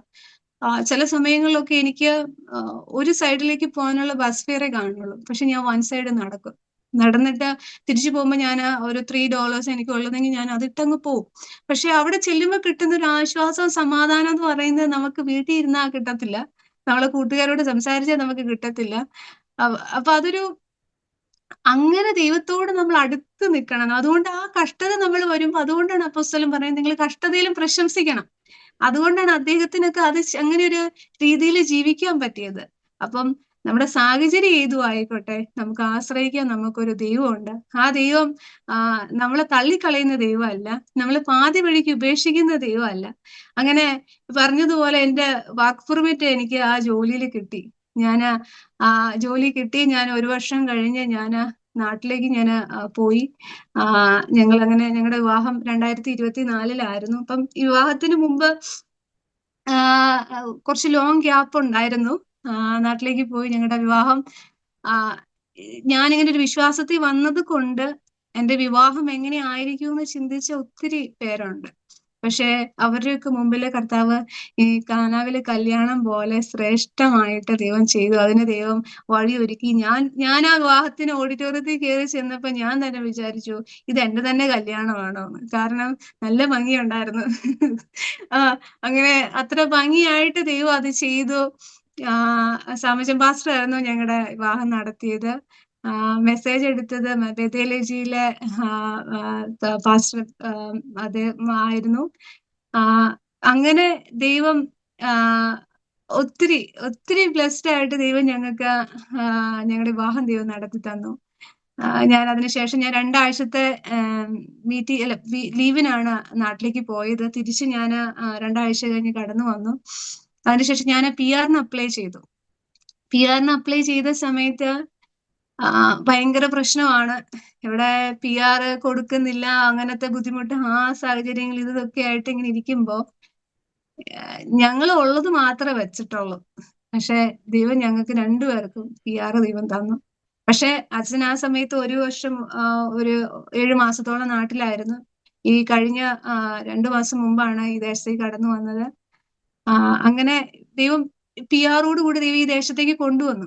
പിന്നെ അച്ഛൻ ഈ ദേശത്തേക്ക് വരുവാണ്. അപ്പം നമുക്കറിയാം, നമുക്കൊരു ഫാമിലി തുടങ്ങണമെങ്കിൽ നമുക്ക് നല്ല ഒരു വീട് വേണം. അതുപോലെ ആ വീട്ടിലേക്ക് വേണ്ടുന്ന എല്ലാ സാഹചര്യങ്ങളും നമുക്ക് വേണം. ഞാൻ ദൈവത്തോട് ചോദിച്ച ഒരു കാര്യം മാത്രമേ ഉള്ളൂ, കർത്താവേ എനിക്കൊരു ബെഡ് വേണം. വരുമ്പോ നമുക്ക് നിലത്തൊന്നും കിടത്താൻ പറ്റത്തില്ലല്ലോ, കാരണം ഒരു ആൺകുട്ടിയാണെങ്കിൽ അവർക്ക് പലതും ചെയ്യാൻ പറ്റും. ഞാൻ അത്ര കേപ്പബിൾ അല്ല. ഞാൻ ദൈവത്തോട് പറഞ്ഞു, കർത്താവ് എനിക്ക് അത്രേ ഞാൻ ചോദിച്ചുള്ളൂ. പക്ഷെ ഞാൻ ഒരു ദിവസം സ്വപ്നം കണ്ട ഒരു കാര്യമാണ് ഞാൻ പറയുന്നത്. സ്വപ്നത്തിൽ ദൈവം എന്നോട് ഇടപെട്ടത്, പ്രിയനെ, നിന്റെ ആത്മാവ് ശുഭമായിരിക്കുന്നത് പോലെ നീ സകലത്തിലും സുഖമായും ഇരിക്കണം. ഞാൻ PR ഒക്കെ വരാറായ സമയത്ത് ഞാൻ ദൈവസന്നദ്ധിയിൽ പ്രാർത്ഥിച്ചുകൊണ്ടിരുന്നപ്പോ ഒരു ദേവദാസൻ എന്നോട് പറഞ്ഞു, നീ എങ്ങനെ ഇപ്പൊ ആയിരിക്കുന്ന സിറ്റുവേഷനിൽ നിന്ന് പുതിയൊരു സ്ഥലത്തേക്ക് മാറുമെന്ന് നീ ഭാരപ്പെടണ്ട, നീ സമാധാനത്തോടെ ദൈവം നിന്നെ മാറ്റുമെന്ന് പറഞ്ഞു. ഞാന് വർക്ക് ചെയ്ത ക്ലയന്റിന്റെ ഫാമിലി എനിക്ക് വേണ്ടിയിട്ട് ഇന്ന് വീട്ടിൽ കാണുന്ന എല്ലാം, ഒരു ഫർണിച്ചേഴ്സ് തൊട്ട് എനിക്ക് ഒരു കോരസിനെ ദൈവം ഇസ്രായേൽ മക്കൾക്ക് വേണ്ടി എഴുന്നേൽപ്പിച്ചു എന്ന് പറഞ്ഞതുപോലെ എനിക്ക് വേണ്ടുന്ന ഫുഡ് ഐറ്റംസ് ഒക്കെ കർത്താവ് വാങ്ങിച്ച ഒരു മകൾക്ക് വേണ്ടി അപ്പനമ്മമാര് ചെയ്യുന്നത് പോലെ ഈ ദേശത്ത് എനിക്ക് വേണ്ടി അവരെ എഴുന്നേൽപ്പിച്ച് അവരത് ചെയ്ത് അത്രമാത്രം ഭംഗിയായിട്ട് ദൈവം അത് ചെയ്തു. ദൈവം ദൈവം എത്ര വലിയവനാന്ന് ചോദിച്ചാ നമുക്ക് വാക്കുകൊണ്ട് പറഞ്ഞറിയിക്കാൻ പറ്റത്തില്ല. ഇത് ഈ മെറ്റീരിയൽ ബ്ലെസ്സിങ് കിട്ടിയത് കൊണ്ട് മാത്രമല്ല കേട്ടോ. കാരണം ഞാന് മുമ്പ് നിന്ന സമയത്ത് ഞാൻ അനുഭവിച്ച് അറിഞ്ഞിട്ടില്ലാത്ത എന്റെ ജീവനുള്ള ദൈവത്തെ എനിക്ക് ഇപ്പം നേരിട്ട് അനുഭവിച്ചറിയാനും ആ ദൈവത്തിന്റെ സ്നേഹം കാണാനും നമ്മളോട് സംസാരിക്കുന്ന ഒരു ദൈവം, നമുക്ക് വേണ്ടി ആളെ അയക്കുന്ന ദൈവം, അതൊക്കെ എനിക്ക് പേഴ്സണലി അനുഭവിച്ചറിയാൻ പറ്റിയത് എന്റെ ജീവിതത്തിൽ ഒരു വലിയ ബ്ലെസ്സിങ് ആയിട്ട് ഞാൻ കാണുവാണ്. ഇതാണ് എന്റെ ഒരു ചെറിയ സാക്ഷ്യം. ഞാൻ ഒരു വചനം വായിച്ച് ഞാൻ എന്റെ സാക്ഷ്യം ഞാൻ അതിനകത്ത് നിന്ന് ഇറങ്ങാൻ ഞാൻ ആഗ്രഹിക്കുകയാണ്. അത് അപ്പോസ്തല പ്രവൃത്തി 16:30 വരുമ്പോ നമുക്കറിയാം, ആ 16 പൗലോസും ശീലാസും കാരാഗ്രഹത്തിലിരുന്ന് ആരാധിച്ച് പ്രാർത്ഥിക്കുമ്പോ അവിടെ നടക്കുന്ന ഒരു അത്ഭുതത്തെ കുറിച്ചാ പറയുന്നത്. അതിന്റെ 30 വരുമ്പോ അദ്ദേഹം ചോദിക്കുകയാണ്, യജമാനന്മാരെ, രക്ഷ പ്രാപിപ്പാൻ ഞാൻ എന്ത് ചെയ്യണം? അപ്പം അപ്പോസ്തലൻ പൗലോസ് അദ്ദേഹം കാരാഗ്രഹ പ്രമാണിയോട് പറയുകയാണ്, കർത്താവായ യേശുവിൽ വിശ്വസിക്കുക, എന്നാൽ നീയും നിന്റെ കുടുംബവും രക്ഷ പ്രാപിക്കും. പിന്നെ അതിന് ശേഷം 33, 34 വായിക്കുമ്പോ താനും തനിക്കുള്ളവരെല്ലാം താമസിയാതെ സ്നാനമേറ്റു. അതിനുശേഷം ദൈവത്തിൽ വിശ്വസിച്ചതിൽ വീടടങ്കം ആനന്ദിച്ചു. ആമേൻ. വീടടങ്കം ആനന്ദിച്ചു. അപ്പം എന്റെ മാതാപിതാക്കളും എന്റെ സഹോദരനൊന്നും രക്ഷിക്കപ്പെട്ടു വന്നിട്ടില്ല. ഞാൻ ആക്ച്വലി ഞാൻ ഈ വചനം വിശ്വസിച്ച് പ്രാർത്ഥിക്കുന്നു. അതുപോലെ ഏകരായ വിശ്വാസത്തിൽ വന്നവർ അനേകരുണ്ട്. അവരുടെ ജീവിതത്തിലും ദൈവം അവരെ തൊടേണ്ട എല്ലാവരെയും തൊടട്ടെ എന്ന് ഞാൻ പ്രാർത്ഥിക്കുകയാണ്. ഞാനും വിശ്വസിക്കുന്നു. എൻ്റെ കുടുംബത്തിന് വേണ്ടി പ്രാർത്ഥിക്കണം. അതുപോലെ ഞങ്ങൾ ഈ ദേശത്തായിരിക്കുന്നു. ഇപ്പോ ദൈവത്തിന്റെ ശബ്ദം കേട്ട് ദൈവരാജ്യത്തിന് പ്രയോജനമാകും വണ്ണം വിശ്വസ്തയോടുകൂടെ വേല ചെയ്യാനായിട്ട് ദൈവം സഹായിക്കണം. ഞാൻ ഇറങ്ങിയ സമയത്ത് എനിക്ക് അറിയത്തില്ലായിരുന്നു പല കാര്യങ്ങളും. പക്ഷെ എന്നോട് ദൈവം ഇടപെട്ട ഒരു വചനമുണ്ട്. ഒന്ന് ആ വചനം ഇങ്ങനെയാണ് പറയുന്നത്, 1 തിമോത്തിയോസ് 1:12. അതില് എന്നെ വിശ്വസ്തൻ എന്നെണ്ണി വേലയ്ക്കായി തെരഞ്ഞെടുത്തിരിക്കുന്നത് കൊണ്ട്, ശുശ്രൂഷയ്ക്കാക്കിയത് കൊണ്ട് ഞാൻ അവനെ സ്തുതിക്കുന്നു. അന്ന് എനിക്ക് അതിന്റെ കാര്യമൊന്നും എനിക്ക് അറിയത്തില്ലായിരുന്നു. എനിക്ക് അറിയത്തില്ലായിരുന്നു. പക്ഷെ ഇപ്പൊ ചിന്തിക്കുമ്പോ എനിക്ക് മനസ്സിലാകുന്ന ദൈവം എന്നെ ആ ഒരു കോളിങ്ങിലേക്ക് ദൈവം എന്നെ കയറ്റി. പക്ഷെ അതുകൊണ്ട് ഞാൻ ഈ കടന്നുപോയ ഞെരുക്കത്തിലൂടെയൊക്കെ കടന്നുപോയതുകൊണ്ട് എനിക്ക് മറ്റുള്ളവരുടെ വേദന അറിയാനും മറ്റുള്ളവർക്ക് വേണ്ടി പ്രാർത്ഥിക്കാനും ദൈവഹിതമല്ലാത്തതിനോട് നമുക്ക് നോ പറയാനും ഒക്കെ ദൈവം പഠിപ്പിച്ചു. ദൈവത്തിനെ കൂടുതൽ അറിയാൻ ദൈവം സഹായിച്ചു. കൂടുതൽ വചനം വായിക്കാനൊക്കെ ദൈവം പഠിപ്പിച്ചു. ഇതിനൊക്കെ ഞാൻ എൻ്റെ ദൈവത്തിന് നന്ദി പറയാണ്. കാരണം നമ്മളെ കുറിച്ച് ദൈവത്തിന്റെ നിരൂപണങ്ങളൊക്കെ, കാരണം നമ്മള് ഇരിക്കുന്നതും എഴുന്നേൽക്കുന്നതും ഒക്കെ ദൈവം അറിയും. നമ്മുടെ ഹൃദയ നിരൂപണങ്ങൾ ദൂരവേ നിന്ന് ദൈവം തിരിച്ചറിയുന്നു എന്ന് പറയണേ. അതുകൊണ്ടാണല്ലോ ഞാൻ മരിക്കാൻ നിന്ന സമയത്ത് എന്റെ കർത്താവ് എന്നെ വിടുവിച്ചത്. അതിലെ സങ്കീർത്തനക്കാരൻ ഇങ്ങനെ പറയുന്നേ, ദൈവം തന്റെ വചനം അയച്ച് അവരെ വിടുവിച്ചു, അവരെ കുഴികളിൽ നിന്ന് വചനം അയച്ച് അവരെ സൗഖ്യമാക്കി, അവരുടെ കുഴികളിൽ നിന്ന് അവരെ വിടുവിച്ചു. അത് ദൈവം എന്നെ അങ്ങനെ ആ അവസ്ഥയിൽ നിന്നൊക്കെ വിടുവിച്ച് ദൈവം ഇത്രത്തോളം കൊണ്ടുവന്നു. നീ ഫെയ്ത്ത്ഫുള്ളി കർത്താവിന് വേണ്ടി ജീവിക്കണം. അത് പ്രാർത്ഥനയിൽ നിങ്ങൾ ഓർക്കണം. സകലത്തിനും ദൈവത്തിന്റെ നാമമഹത്വം എടുക്കട്ടെ. ആമേൻ. ദൈവത്തിൻ്റെ സ്തോത്രം. അനുഗ്രഹിക്കപ്പെട്ട സാക്ഷ്യം. ചെറിയ സാക്ഷ്യമൊന്നുമല്ല കേട്ടോ. 2-3 പ്രാവശ്യം പറഞ്ഞ് എൻ്റെ കുഞ്ഞു സാക്ഷ്യം എന്ന് പറഞ്ഞു. കുഞ്ഞു സാക്ഷ്യമൊന്നുമല്ല, വളരെ അനുഗ്രഹിക്കപ്പെട്ട ഒരു ജീവിതാനുഭവമാണ് പങ്കുവെച്ചത്. ഇതിനകത്തുനിന്ന് നമുക്ക് ഒത്തിരി മനസ്സിലാക്കാനും പഠിക്കാനുമുള്ള കാര്യങ്ങളൊക്കെ ഉണ്ട്. എനിക്ക് തോന്നുന്നു പ്രിയയുടെ പപ്പായും മമ്മിയും കൂട്ടുകാരും ഒക്കെ ഒരു പക്ഷേ ആദ്യമായിട്ടായിരിക്കും ഈ സാക്ഷ്യം കേൾക്കുന്നത് അല്ലേ? പലരും ചോദിക്കുന്നുണ്ടാകാം, ഈ പ്രിയ എന്തിനാണ് പെന്തക്കോസ്തിൽ പോയത്? ഞാൻ ഒരു ചെറിയൊരു ചോദ്യം അങ്ങ് ചോദിക്കുക. ഒരു പുതിയതായിട്ട് പെന്തക്കോസ്തിൽ വന്ന ഒരു യൗവനക്കാരത്തി എന്ന നിലയിൽ ഇപ്പം നമ്മൾ ഈ കേൾക്കുന്നത് പെന്തക്കോസ്തിൽ ആളുകൾ എന്തിനാ പോകുന്നതെന്ന് പറഞ്ഞ് കളിയാക്കുന്നവരുണ്ടല്ലേ? വ്യക്തിപരമായിട്ട് എന്താ പറയാനുള്ളത്? ഇതൊരു തെറ്റായ തീരുമാനമായെന്നോ അബദ്ധം പറ്റിയെന്നോ എപ്പോഴെങ്കിലും തോന്നിയിട്ടുണ്ടോ? എനിക്ക് ഒരിക്കലും തോന്നിയിട്ടില്ല. കാരണം ഞാന് ഈ ദൈവത്തിന്റെ ശബ്ദം കേട്ട് ഇറങ്ങിയത് കൊണ്ടാണ് ഞാൻ ഇന്ന് നിലനിൽക്കുന്നത്. കാരണം എനിക്ക് എന്റെ സത്യദൈവത്തെ തിരിച്ചറിയാൻ പറ്റി. അത് മാത്രമല്ല, കർത്താവ് യേശുക്രിസ്തു എനിക്ക് വേണ്ടി വന്നെന്നും എനിക്ക് വേണ്ടി മരിച്ചെന്നും ഉയർത്തെഴുന്നേറ്റ് ഇന്ന് പിതാവിന്റെ വലതുഭാഗത്ത് ഇരിക്കുന്നുവെന്നും ഇനിയും വരും. ആ വിശ്വാസം എനിക്ക്, ഞാൻ വന്നില്ലായിരുന്നെങ്കിൽ എനിക്ക് അറിയാൻ പറ്റത്തില്ലായിരുന്നു. ഇനി എനിക്ക് ഒരു ജീവിതം ഉണ്ടെന്നും എന്റെ കാന്തന്റെ കൂടെ എനിക്ക് ഇനി അനേക നാള് വസിക്കണം എന്നുള്ളത് ദൈവം തന്ന വലിയൊരു വെളിപ്പാടാ. ഭാഗ്യമാണ്. അപ്പം ഇത് കിട്ടത്തില്ലായിരുന്നല്ലോ. അപ്പം ഞാൻ അറിഞ്ഞ സത്യമല്ലേ സത്യം, അത് മറ്റുള്ളവർ അറിയണമെന്ന് ഞാൻ ആഗ്രഹിക്കുന്നു. രണ്ടാമത്തെ ഒരു ചോദ്യം, നമ്മുടെ ചുറ്റും കാണുന്ന ഒത്തിരി പെന്തക്കോസ്തുകാർ ദൈവമക്കൾ, അതിനകത്ത് ഒത്തിരി നല്ല ആൾക്കാരുണ്ട് അല്ലേ? ഒത്തിരി നല്ലവരെ നമുക്ക് ചുറ്റും കാണുന്നവരൊക്കെ നല്ലവരല്ലേ? വളരെ സിമ്പിളായിട്ടുള്ള ചോദ്യം. എല്ലാവരും നല്ലവരല്ലേ? ഞാനും അതാ മനസ്സിലാക്കുന്നത്. ഞങ്ങളുടെ ചർച്ചിലെ എൻ്റെ അസോസിയേറ്റ് പാസ്റ്ററായിട്ട് ഉള്ള റെന്നി ബ്രദർ ഇപ്പോൾ അയർലൻഡിലാണ് കുടുംബമായിട്ട്. ഈ റെന്നി ബ്രദറും ഇതുപോലെ ഉള്ളൊരു പശ്ചാത്തലത്തിൽ നിന്ന് വന്നതാണ്, പെന്തക്കോസ്തിലോട്ട് വന്നതാണ്. ഞാനിപ്പം പ്രിയയുടെ സാക്ഷ്യം കേട്ടപ്പോൾ റെന്നി ബ്രദറിൻ്റെയും കുടുംബത്തെ ഞാൻ ഓർത്തു. ദൈവത്തിന് സ്തോത്രം. പറഞ്ഞില്ലേ ഒരു സൈഡിൽ നടന്നു പോകുന്നൊക്കെ പറഞ്ഞില്ലേ? റെന്നി ബ്രദർ ആദ്യമായിട്ട് ഞങ്ങളുടെ ചർച്ചിൽ വരുമ്പം അദ്ദേഹത്തിന് ജോലിയില്ലാത്ത സമയം, എനിക്കൊന്നും അവർക്ക് രണ്ടുപേർക്കും ജോലിയില്ലായിരുന്നല്ലേ, രണ്ടുപേർക്കും ജോലിയില്ലാത്ത സമയമാണ്. അവരൊരു ബിസിനസ്സിന് വേണ്ടി പുള്ളിക്കാരനും അവർ ജോലി വിട്ടതാണ്. പിന്നെ ആ ബിസിനസ്സൊന്നും ശരിയായില്ല. രണ്ടുപേരും ജോലിയില്ലാത്ത സമയത്താണ് ഞങ്ങളുടെ ചർച്ചിൽ ആദ്യമായിട്ട് വരുന്നത്.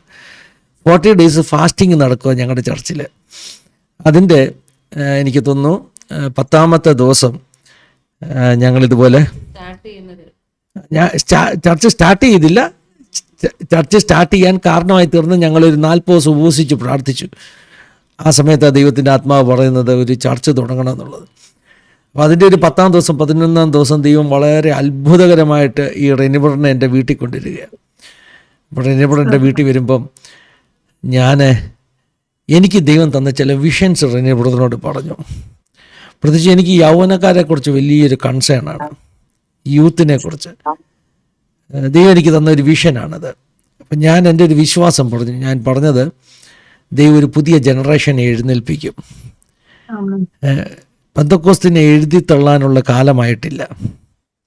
ഒരു തലമുറയെ ദൈവം എഴുന്നേൽപ്പിക്കും. അത് ദൈവം എനിക്ക് തന്ന വെളിപ്പാട് കേട്ടോ. എനിക്ക് ഭയങ്കര ഒരു സ്പിരിച്വൽ എൻകൗണ്ടർ. എന്നെ ഒരു രാത്രി ഉറക്കാതെ ദൈവം എന്നോട് സംസാരിച്ചത് 2009 ആഗസ്റ്റ് മാസത്തിൻ്റെ ലാസ്റ്റ് സാറ്റർഡേ, സെപ്റ്റംബർ മാസത്തിൻ്റെ ഫസ്റ്റ് സൺഡേ, ഇതൊക്കെ ചേർത്ത് എനിക്ക് കിട്ടിയൊരു ഭയങ്കര സ്പിരിച്വൽ എൻകൗണ്ടർ. എൻ്റെ ഒരു വലിയ ലൈഫ് സ്റ്റോറി. അത് എൻ്റെ ലൈഫിനെ മാറ്റിയതാണ്. ഞാൻ ശുശ്രൂഷകനായിരുന്നു അതിനു മുമ്പേ, പക്ഷേ എൻ്റെ ശുശ്രൂഷയുടെ ഫോക്കസ് മാറ്റിയൊരു എൻകൗണ്ടറാണ് 2009.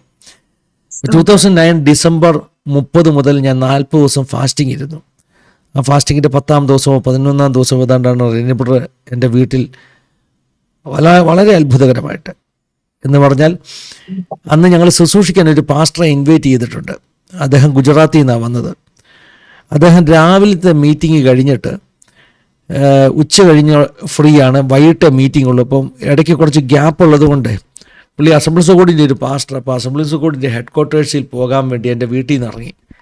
പുള്ളി ഒരു പകുതി യാത്ര ചെയ്ത് കഴിഞ്ഞപ്പോൾ ദൈവാത്മാവ് പുള്ളിയോട് പറഞ്ഞു, നീ ഓഫീസിൽ പോകണ്ട, ഈ റെനി ബ്രദർ താമസിക്കുന്ന സ്ഥലത്തിൻ്റെ പേര് മലാഡിൽ പോയി റെനി ബ്രദറിനെ വിളിച്ചുകൊണ്ട് ഫിന്നി പാസ്റ്ററുമായിട്ട് പരിചയപ്പെടുത്താൻ പറഞ്ഞു. അങ്ങനെ ആ പോയ പോക്കിൽ അദ്ദേഹം പകുതി വഴിക്ക് വെച്ച് യാത്ര ഉപേക്ഷിച്ച് തിരിച്ച് റെനി ബ്രദറിൻ്റെ വീട്ടിൽ വന്ന് അദ്ദേഹത്തിൻ്റെ ബൈക്കിൽ അദ്ദേഹത്തെ കൊണ്ട് എൻ്റെ അറബി വന്നു.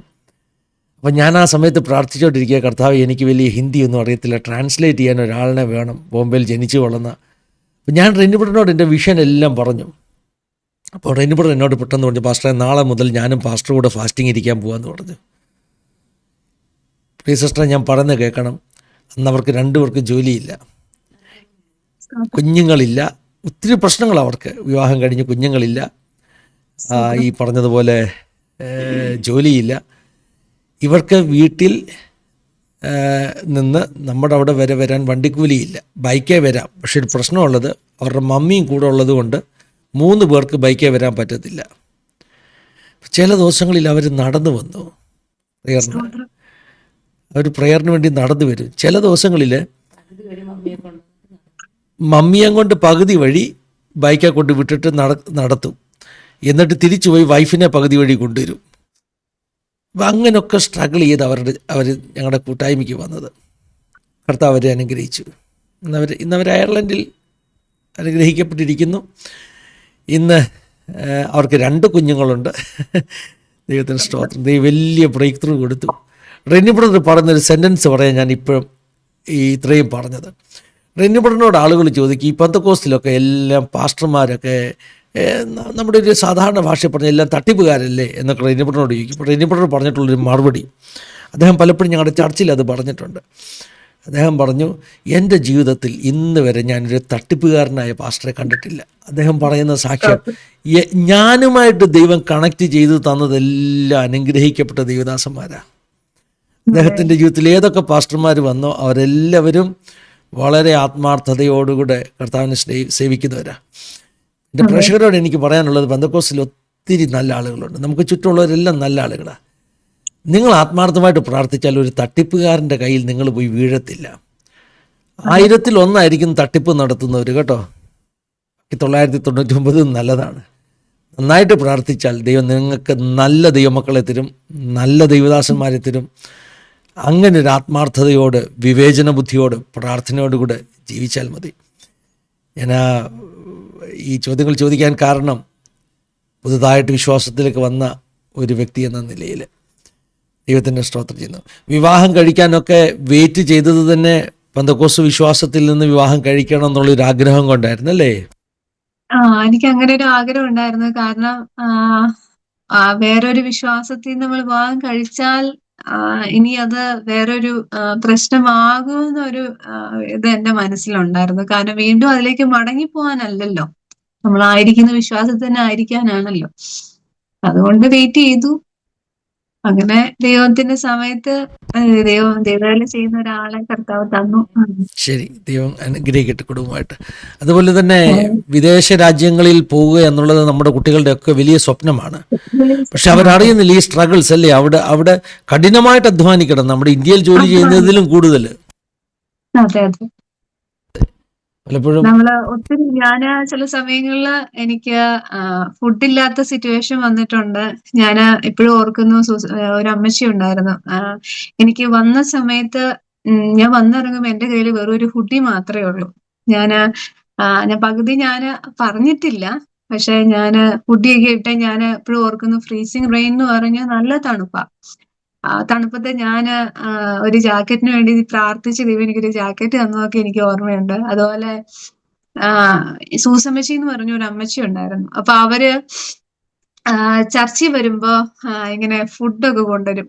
അമ്മച്ചിയുടെ വീട്ടിലിരിക്കുന്ന ഓറഞ്ചും അങ്ങനെയൊക്കെ കൊണ്ടുവരും. അപ്പൊ എനിക്ക് മാത്രമല്ല, എന്നെ പോലെ ഒത്തിരി കുഞ്ഞുങ്ങളെ അമ്മ ഹെൽപ്പ് ആക്കിയിട്ടുണ്ട്. അതുപോലെ എനിക്ക് എപ്പോഴും ഞാൻ ചർച്ചിൽ പോകുമ്പം ചർച്ചിലുള്ളവർക്ക് ഓർത്തിരിക്കാൻ പറ്റുന്ന ഒരു എപ്പോഴും ഞാനൊരു ഹുഡി പോലെ ഒരെണ്ണം മാത്രമേ ഇട്ടുകൊണ്ട് പോകണുള്ളൂ. അപ്പൊ ഞാൻ മനസ്സിൽ വിചാരിക്കുന്നുണ്ട്, ദൈവമേ മറ്റുള്ളവർ എന്നാ വിചാരിക്കും കർത്താവെ. ഞാൻ എന്നിട്ട് പക്ഷെ തണുപ്പ് നമുക്ക് ഇട്ടിട്ട് പോകാതിരിക്കാൻ പറ്റത്തില്ല. പക്ഷെ കഴിഞ്ഞിടയ്ക്ക് ആരോ എന്നോട് പറഞ്ഞു, പ്രിയനെ ഓർക്കുമ്പോ ഞങ്ങൾ ആ ഹുഡി ഓർക്കുമെന്ന്.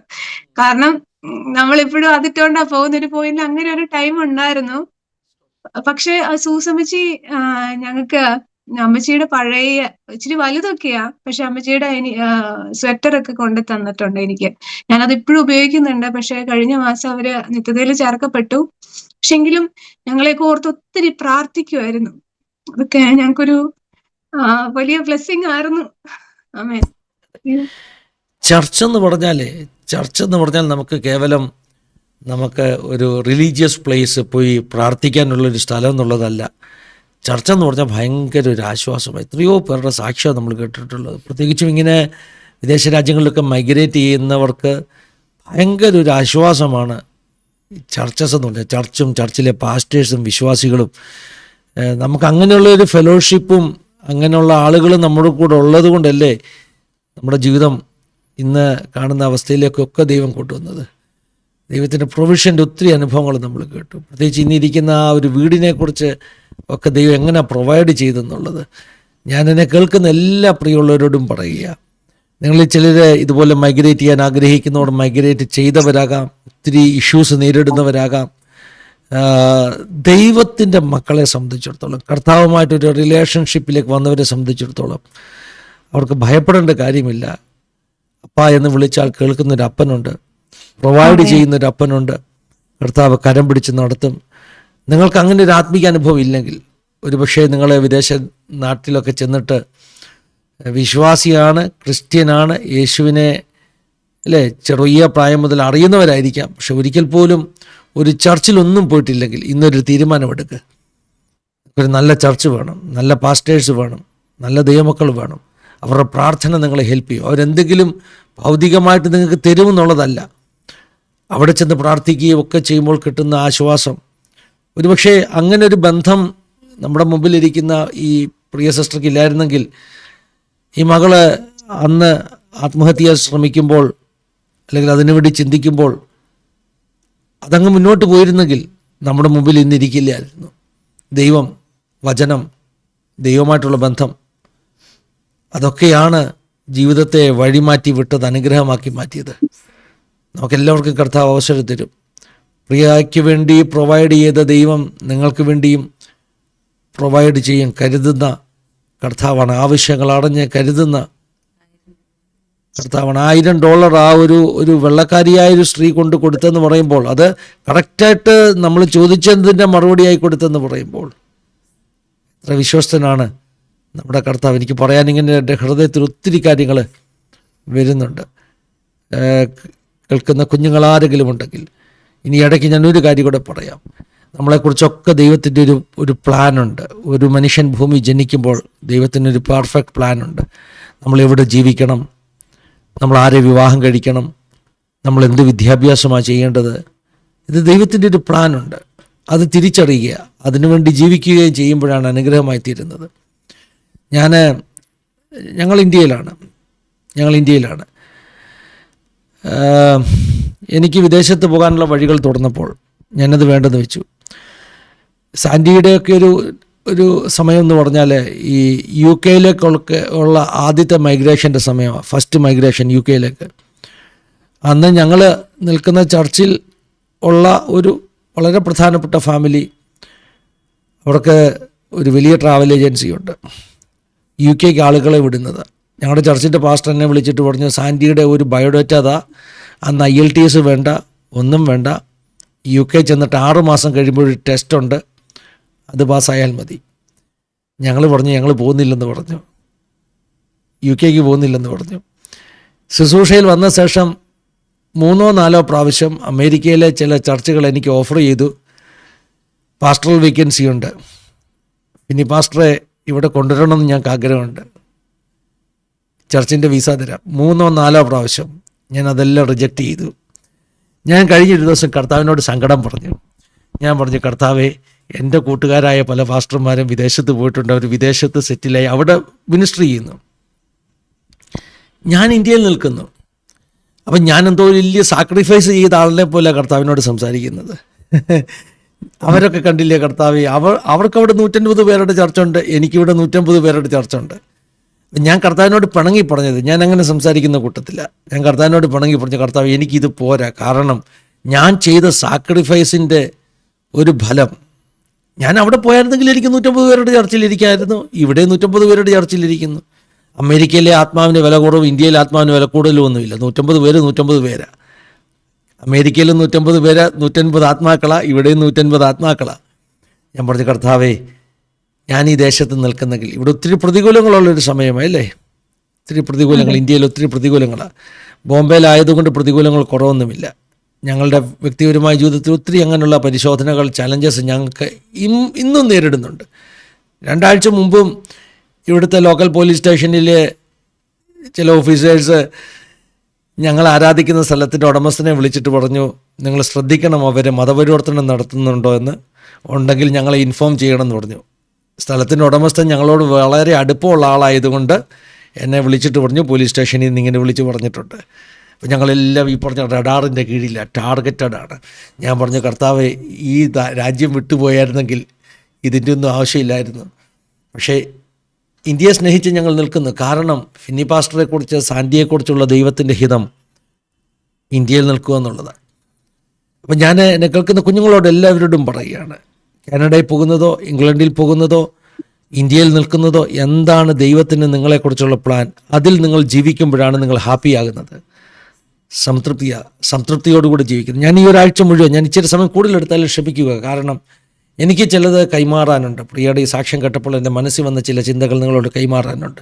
ഞാൻ ഈ ആഴ്ച മുഴുവൻ എൻ്റെ മനസ്സിൽ പ്രാർത്ഥിക്കുന്ന ഒരു പ്രാർത്ഥന, കർത്താവേ, എനിക്ക് എൻ്റെ ആഗ്രഹങ്ങളൊന്നും വേണ്ട, നീ എന്ത് എന്നെക്കൊണ്ട് ചെയ്യാൻ ആഗ്രഹിക്കുന്നു അത് മാത്രം എനിക്ക് ചെയ്താൽ മതി. പലപ്പോഴും നമുക്ക് മാനുഷികമായിട്ട് ഞാൻ ഈ പറഞ്ഞ പോലെ 1000 പേരുള്ള ചർച്ച ഉണ്ടാകണം, 5000 പേരുള്ള ചർച്ച ഉണ്ടാകണം എന്നൊക്കെ എനിക്ക് ആഗ്രഹം തോന്നാം, അല്ലേ? ഞാനിപ്പോൾ പറഞ്ഞില്ലേ, എനിക്ക് 150 പോരാ കർത്താവേ, അതെൻ്റെ ആഗ്രഹമാണ്. അത് വേണ്ട. ഞങ്ങളിവിടെ ഒരു ചർച്ച് ബിൽഡിങ്ങിന് വേണ്ടി നാളുകളായിട്ട് പ്രാർത്ഥിക്കുക. ഞാൻ കഴിഞ്ഞ ദിവസം പ്രാർത്ഥിച്ചു, കർത്താവേ, അത് നിൻ്റെ ആഗ്രഹമല്ലെങ്കിൽ, നിൻ്റെ പെർഫെക്റ്റ് പ്ലാൻ അല്ലെങ്കിൽ, ഈ പട്ടണത്തെക്കുറിച്ച്, എന്നെക്കുറിച്ച്, എൻ്റെ കുടുംബത്തെക്കുറിച്ച് നിൻ്റെ പെർഫെക്റ്റ് പ്ലാൻ അല്ലെങ്കിൽ ഞങ്ങൾക്കത് വേണ്ട. ദൈവത്തിന് ഇഷ്ടമില്ലാത്ത കാര്യം നമ്മൾ മത്സരിച്ച് ദൈവത്തോട് വഴക്കുണ്ടാക്കി പ്രാർത്ഥിച്ച് വാങ്ങിച്ചിട്ട്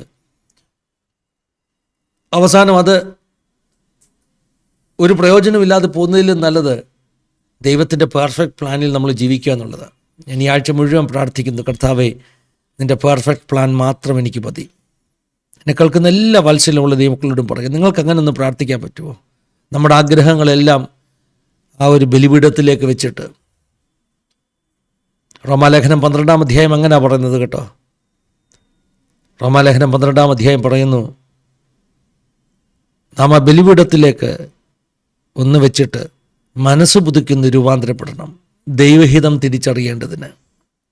നമ്മുടെ ആഗ്രഹങ്ങളെ, നമ്മുടെ ആശാഭിലാഷങ്ങളെ ബലിപീഠത്തിൽ വെച്ചുവെങ്കിൽ മാത്രമേ നമ്മളെക്കുറിച്ചുള്ള, not getting the proper Malayalam word, അവിടെ പറയുന്നത് പൂർണ്ണതയുള്ള, അല്ലേ, പൂർണ്ണതയുള്ള ആ ഒരു പെർഫെക്റ്റ് വില്ല്, ദൈവത്തിൻ്റെ പെർഫെക്റ്റ് വില്ല് അത് വെളിപ്പെട്ട് വരികയുള്ളൂ. നമ്മുടെ ജീവിതത്തെക്കുറിച്ചുള്ള ദൈവത്തിൻ്റെ പെർഫെക്റ്റ് വില്ല് വെളിപ്പെടണം. എല്ലാ ആഗ്രഹങ്ങളെയും ഇന്ന് നമുക്ക് കർത്താവിൻ്റെ മുമ്പിലേക്ക് വെച്ചിട്ട് കർത്താവിനോട് പറയാം, അപ്പാ, ഇത്ര നല്ലൊരു അപ്പനെ പിൻപറ്റാൻ എനിക്ക് ഭാഗ്യം കിട്ടിയില്ല. ഞാൻ എപ്പോഴും 100 നന്ദി പറയും. ഇപ്പം പ്രിയ സിസ്റ്റർ പറഞ്ഞ പോലെ ഞാൻ നന്ദി പറയും, കർത്താവേ, എന്നെ നിൻ്റെ വേലയ്ക്കായി വിളിച്ചതിനായി സ്തോത്രം. എത്ര ഭാഗ്യമാണെന്നറിയാമോ ഈ നല്ല കർത്താവിനെ പിൻപറ്റുവാൻ, ഈ വചനം ശുശ്രൂഷിക്കുവാൻ, ഈ യേശുവിൻ്റെ മകനായി ദാസനായി തീരുവാൻ കിട്ടിയ ഭാഗ്യം എത്രയോ വലിയ ഭാഗ്യമാണ്. പറയും, കർത്താവേ, ഇത് വലിയൊരു ഭാഗ്യമാണ്, ഇത് വലിയൊരു ഭാഗ്യം. എനിക്ക് വേറെ ഒന്നും വേണ്ട, നിൻ്റെ പെർഫെക്റ്റ് വില്ല് മതി. നന്മയും പൂർണ്ണതയും പ്രസാദവുമുള്ള, അല്ലേ, അങ്ങനെ ആ വാക്യം, ദൈവത്തിൻ്റെ പെർഫെക്റ്റ് വില്ല്. അതിനുവേണ്ടി മനസ്സ് പുതുക്കി രൂപാന്തരപ്പെടുത്താം. നമ്മുടെ ശരീരങ്ങളെ ഒരു ജീവബലിയായി ആ യാഗപീഠത്തിലേക്ക് അർപ്പിക്കാം. നമുക്കൊന്ന് പ്രാർത്ഥിക്കാം. എന്തെങ്കിലും വിട്ടുപോയതോ ഓർമ്മ വന്നതോ ഉണ്ടെങ്കിൽ പ്രിയയ്ക്ക് പറയാം കേട്ടോ. അനുഭവങ്ങളിലാണെങ്കിലും എനിക്കറിയാം ഒത്തിരി അനുഭവങ്ങളുണ്ടെന്ന്. ദൈവം നടത്തി. പിന്നെ അതുപോലെ തന്നെ ദൈവം എക്സാം ഒക്കെ ക്ലിയർ ചെയ്യാനൊക്കെ ദൈവം സഹായിച്ചു കേട്ടോ. 7 വർഷത്തിന്റെ ഒരു ഗ്യാപ്പിന് ശേഷം അതും ദൈവം തന്നെ വഴിയൊരുക്കിയാ ചെയ്തതല്ല. അങ്ങനെ അതൊക്കെ ദൈവത്തിന് സമയത്തെല്ലാം ഭംഗിയായി ചെയ്തു. ദൈവം നടത്തുന്നു.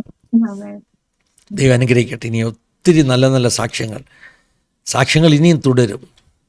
നമ്മളിപ്പോൾ ആസാദിയിലൊരു പുതിയ ഒരു സെഷൻ തുടങ്ങുന്നുണ്ട്. നേരത്തെ 4-5 വർഷത്തിന് മുമ്പ് സാക്ഷ്യം പറയാൻ വന്നവരെ അവരെ രണ്ടാമത് വിളിക്കുകയാണ്. ഈ 4-5 വർഷം അതിന് ശേഷം എന്ത് സംഭവിച്ചു? ഞങ്ങൾ റെക്കോർഡിങ് സ്റ്റാർട്ട് ചെയ്തു. കഥ തുടരുകയാണ്. കഥ ഒരിക്കലും ക്രിസ്തീയ ജീവിതം എന്ന് പറഞ്ഞാൽ എവരി ഡേ നമ്മൾ ദൈവത്തിൻ്റെ എല്ലാ ദിവസവും പുതിയ സാക്ഷ്യം കാണുന്നത്, അല്ലേ? അതുകൊണ്ട് ഇനി ഒത്തിരി സാക്ഷ്യങ്ങൾ ഇനിയും ദൈവം തരും. ദൈവം അനുഗ്രഹിക്കട്ടെ. നമ്മുടെ വ്യൂവേഴ്സിന് വേണ്ടി പ്രിയ സിസ്റ്റർക്ക് തന്നെ ഒന്ന് ചുരുക്കമായിട്ട് പ്രാർത്ഥിക്കാം. കർത്താവേ, സ്വർഗീയ നല്ല പിതാവേ, ഹല്ലേലൂയ, ഞങ്ങൾക്ക് തന്ന ഈ നല്ല സമയത്തിനെ ഓർത്ത് നാഥ ഞങ്ങൾ അങ്ങേ സ്തുതിക്കുന്നു. കർത്താവേ, ഞങ്ങളായിരിക്കുന്ന സാഹചര്യങ്ങളിൽ കർത്താവെ വിശ്വസ്തയോടുകൂടെ കർത്താവെ അങ്ങേ സ്തുതിക്കുവാൻ, ദൈവമേ അങ്ങയുടെ നാമത്തെ ഉയർത്തുവാൻ ഞങ്ങളെ സഹായിക്കണം. കർത്താവെ, ദൈവരാജ്യത്തിന് വേണ്ടി ഓടുവാനുള്ളൊരു ദാഹം കർത്താവെ ഞങ്ങൾക്ക് അങ്ങ് തരുമാറാകണം. കർത്താവെ, ഹല്ലേലൂയ, തന്റെ ജനം ഹല്ലേലൂയ കഷ്ടതയിലായിരുന്നപ്പോൾ എസ്തർ രാജ്ഞി ആയിരിക്കുന്ന സമയത്ത് പോലും അവള് കർത്താവെ ഹല്ലേലൂയ സ്തോത്രം അവളുടെ ജനത്തിനു വേണ്ടി പ്രാർത്ഥിച്ചതുപോലെ കർത്താവെ ഇടുവിൽ നിന്ന് പ്രാർത്ഥിപ്പാൻ ഒരു കൃപ ഞങ്ങൾക്ക് വേണം. കർത്താവെ, ദൈവത്തിന്റെ ഹിതം എന്നതെന്ന് തിരിച്ചറിഞ്ഞ കർത്താവെ അനേക ആത്മാക്കളെ നേടുവാനുള്ളൊരു ദാഹം അപ്പ ഞങ്ങൾക്ക് തരുമാറാകണമേ. ഞങ്ങളുടെ കുറവുകളെ കർത്താവെ ഞങ്ങൾക്ക് വെളിപ്പെടുത്തി തരുമാറാകണമേ. കർത്താവ് വിശ്വസ്തയോടുകൂടെ ജീവിപ്പാൻ ഒരു കൃപ ഞങ്ങൾക്ക് തരണമേ. കർത്താവെ, വചനം ഞങ്ങളോട് പറയുന്നത് പോലെ ആദ്യം അങ്ങയുടെ രാജ്യവും നീതിയും അന്വേഷിപ്പാൻ കർത്താവ് ഞങ്ങളെ പഠിപ്പിക്കണം. കർത്താവെ, ഞങ്ങളെ പ്രാർത്ഥിക്കാൻ പഠിപ്പിച്ചാട്ടെ. കർത്താവെ, ഞങ്ങളെല്ലാവരെയും കർത്താവിന്റെ കരങ്ങളിൽ സമർപ്പിക്കുന്ന അപ്പച്ച ദൈവമേ, ഹല്ലേലൂയ, ദൈവമേ, ഈ മീറ്റിങ്ങിന് കർത്താവിന്റെ കരങ്ങളിൽ തരുന്ന അപ്പ അനേകരുടെ ഹൃദയങ്ങളെ തൊടും തൊടുമാറാകണം കർത്താവെ. ദൈവമേ അതുപോലെ തന്നെ അപ്പച്ച ദൈവമേ ദൈവദാസിയും അങ്ങയുടെ കരത്തിൽ തരുന്നു കർത്താവെ. ദൈവമേ അവർക്ക് അങ്ങ് കൊടുത്തിരിക്കുന്ന ദർശനത്തെ കർത്താവെ ഹല്ലേലൂയ അങ്ങ് അത് പൂർത്തീകരിക്കുന്ന ദൈവമാകിയാൽ സ്തോത്രം കർത്താവെ. അവരുടെ മക്കളെ ഓർത്ത് പ്രാർത്ഥിക്കുന്നു കർത്താവെ. ഞങ്ങൾ ഓരോരുത്തരെയും അപ്പ അങ്ങയുടെ കരത്തിൽ സമർപ്പിച്ച് പ്രാർത്ഥിക്കുന്നു കർത്താവെ. എതിരായ വിശ്വാസത്തിൽ ഇറങ്ങിയവരെ ഞങ്ങൾ ഓർക്കുന്നു കർത്താവെ. ഹല്ലേലൂയ സ്തോത്രം. ദൈവമേ മാതാപിതാക്കളെ സഹോദരങ്ങളെ ഒക്കെയും കർത്താവെ, അതുപോലെ കർത്താവെ ദൈവത്തെ അറിയുവാൻ ദൈവമേ ആഗ്രഹിച്ചായിരിക്കുന്നവരൊക്കെയും കർത്താവെ അങ്ങ് തൊടുമാറാകണം അപ്പ. ഞങ്ങളുടെ പ്രാർത്ഥന കേട്ടതിനായി നന്ദി അപ്പ. യേശു അപ്പന്റെ നാമത്തിൽ തന്നെ ആമേൻ. ആമേൻ ആമേൻ ആമേൻ ആമേൻ. പിതാപുത്ര പരിശുദ്ധാത്മാവാകുന്ന ത്രിയേക ദൈവത്തിൻ്റെ കൂട്ടായ്മ സഹവാസം കാവൽ നമ്മെല്ലാവരുടെ പേരിലും പ്രത്യേകമായി നമ്മുടെ നടുവിൽ കടന്നു വന്ന് ജീവിതാനുഭവങ്ങൾ പങ്കുവച്ച പ്രിയയുടെ മേൽ, തൻ്റെ കുടുംബത്തിന്മേൽ ഇന്ന് മുതൽ എപ്പോഴും എന്നേക്കും ഉണ്ടായിരിക്കും. അടകട്ടെ. ആമേൻ ആമേൻ. ദൈവം അനുഗ്രഹിക്കട്ടെ മക്കളെ. ദൈവം നിങ്ങളെ ധാരാളമായിട്ട് ഉപയോഗിക്കട്ടെ എന്ന് പ്രാർത്ഥിക്കുന്നു. താങ്ക് യു ഇത്രയും സമയങ്ങൾ നൽകിയതിൽ. താങ്ക് യു മോളെ.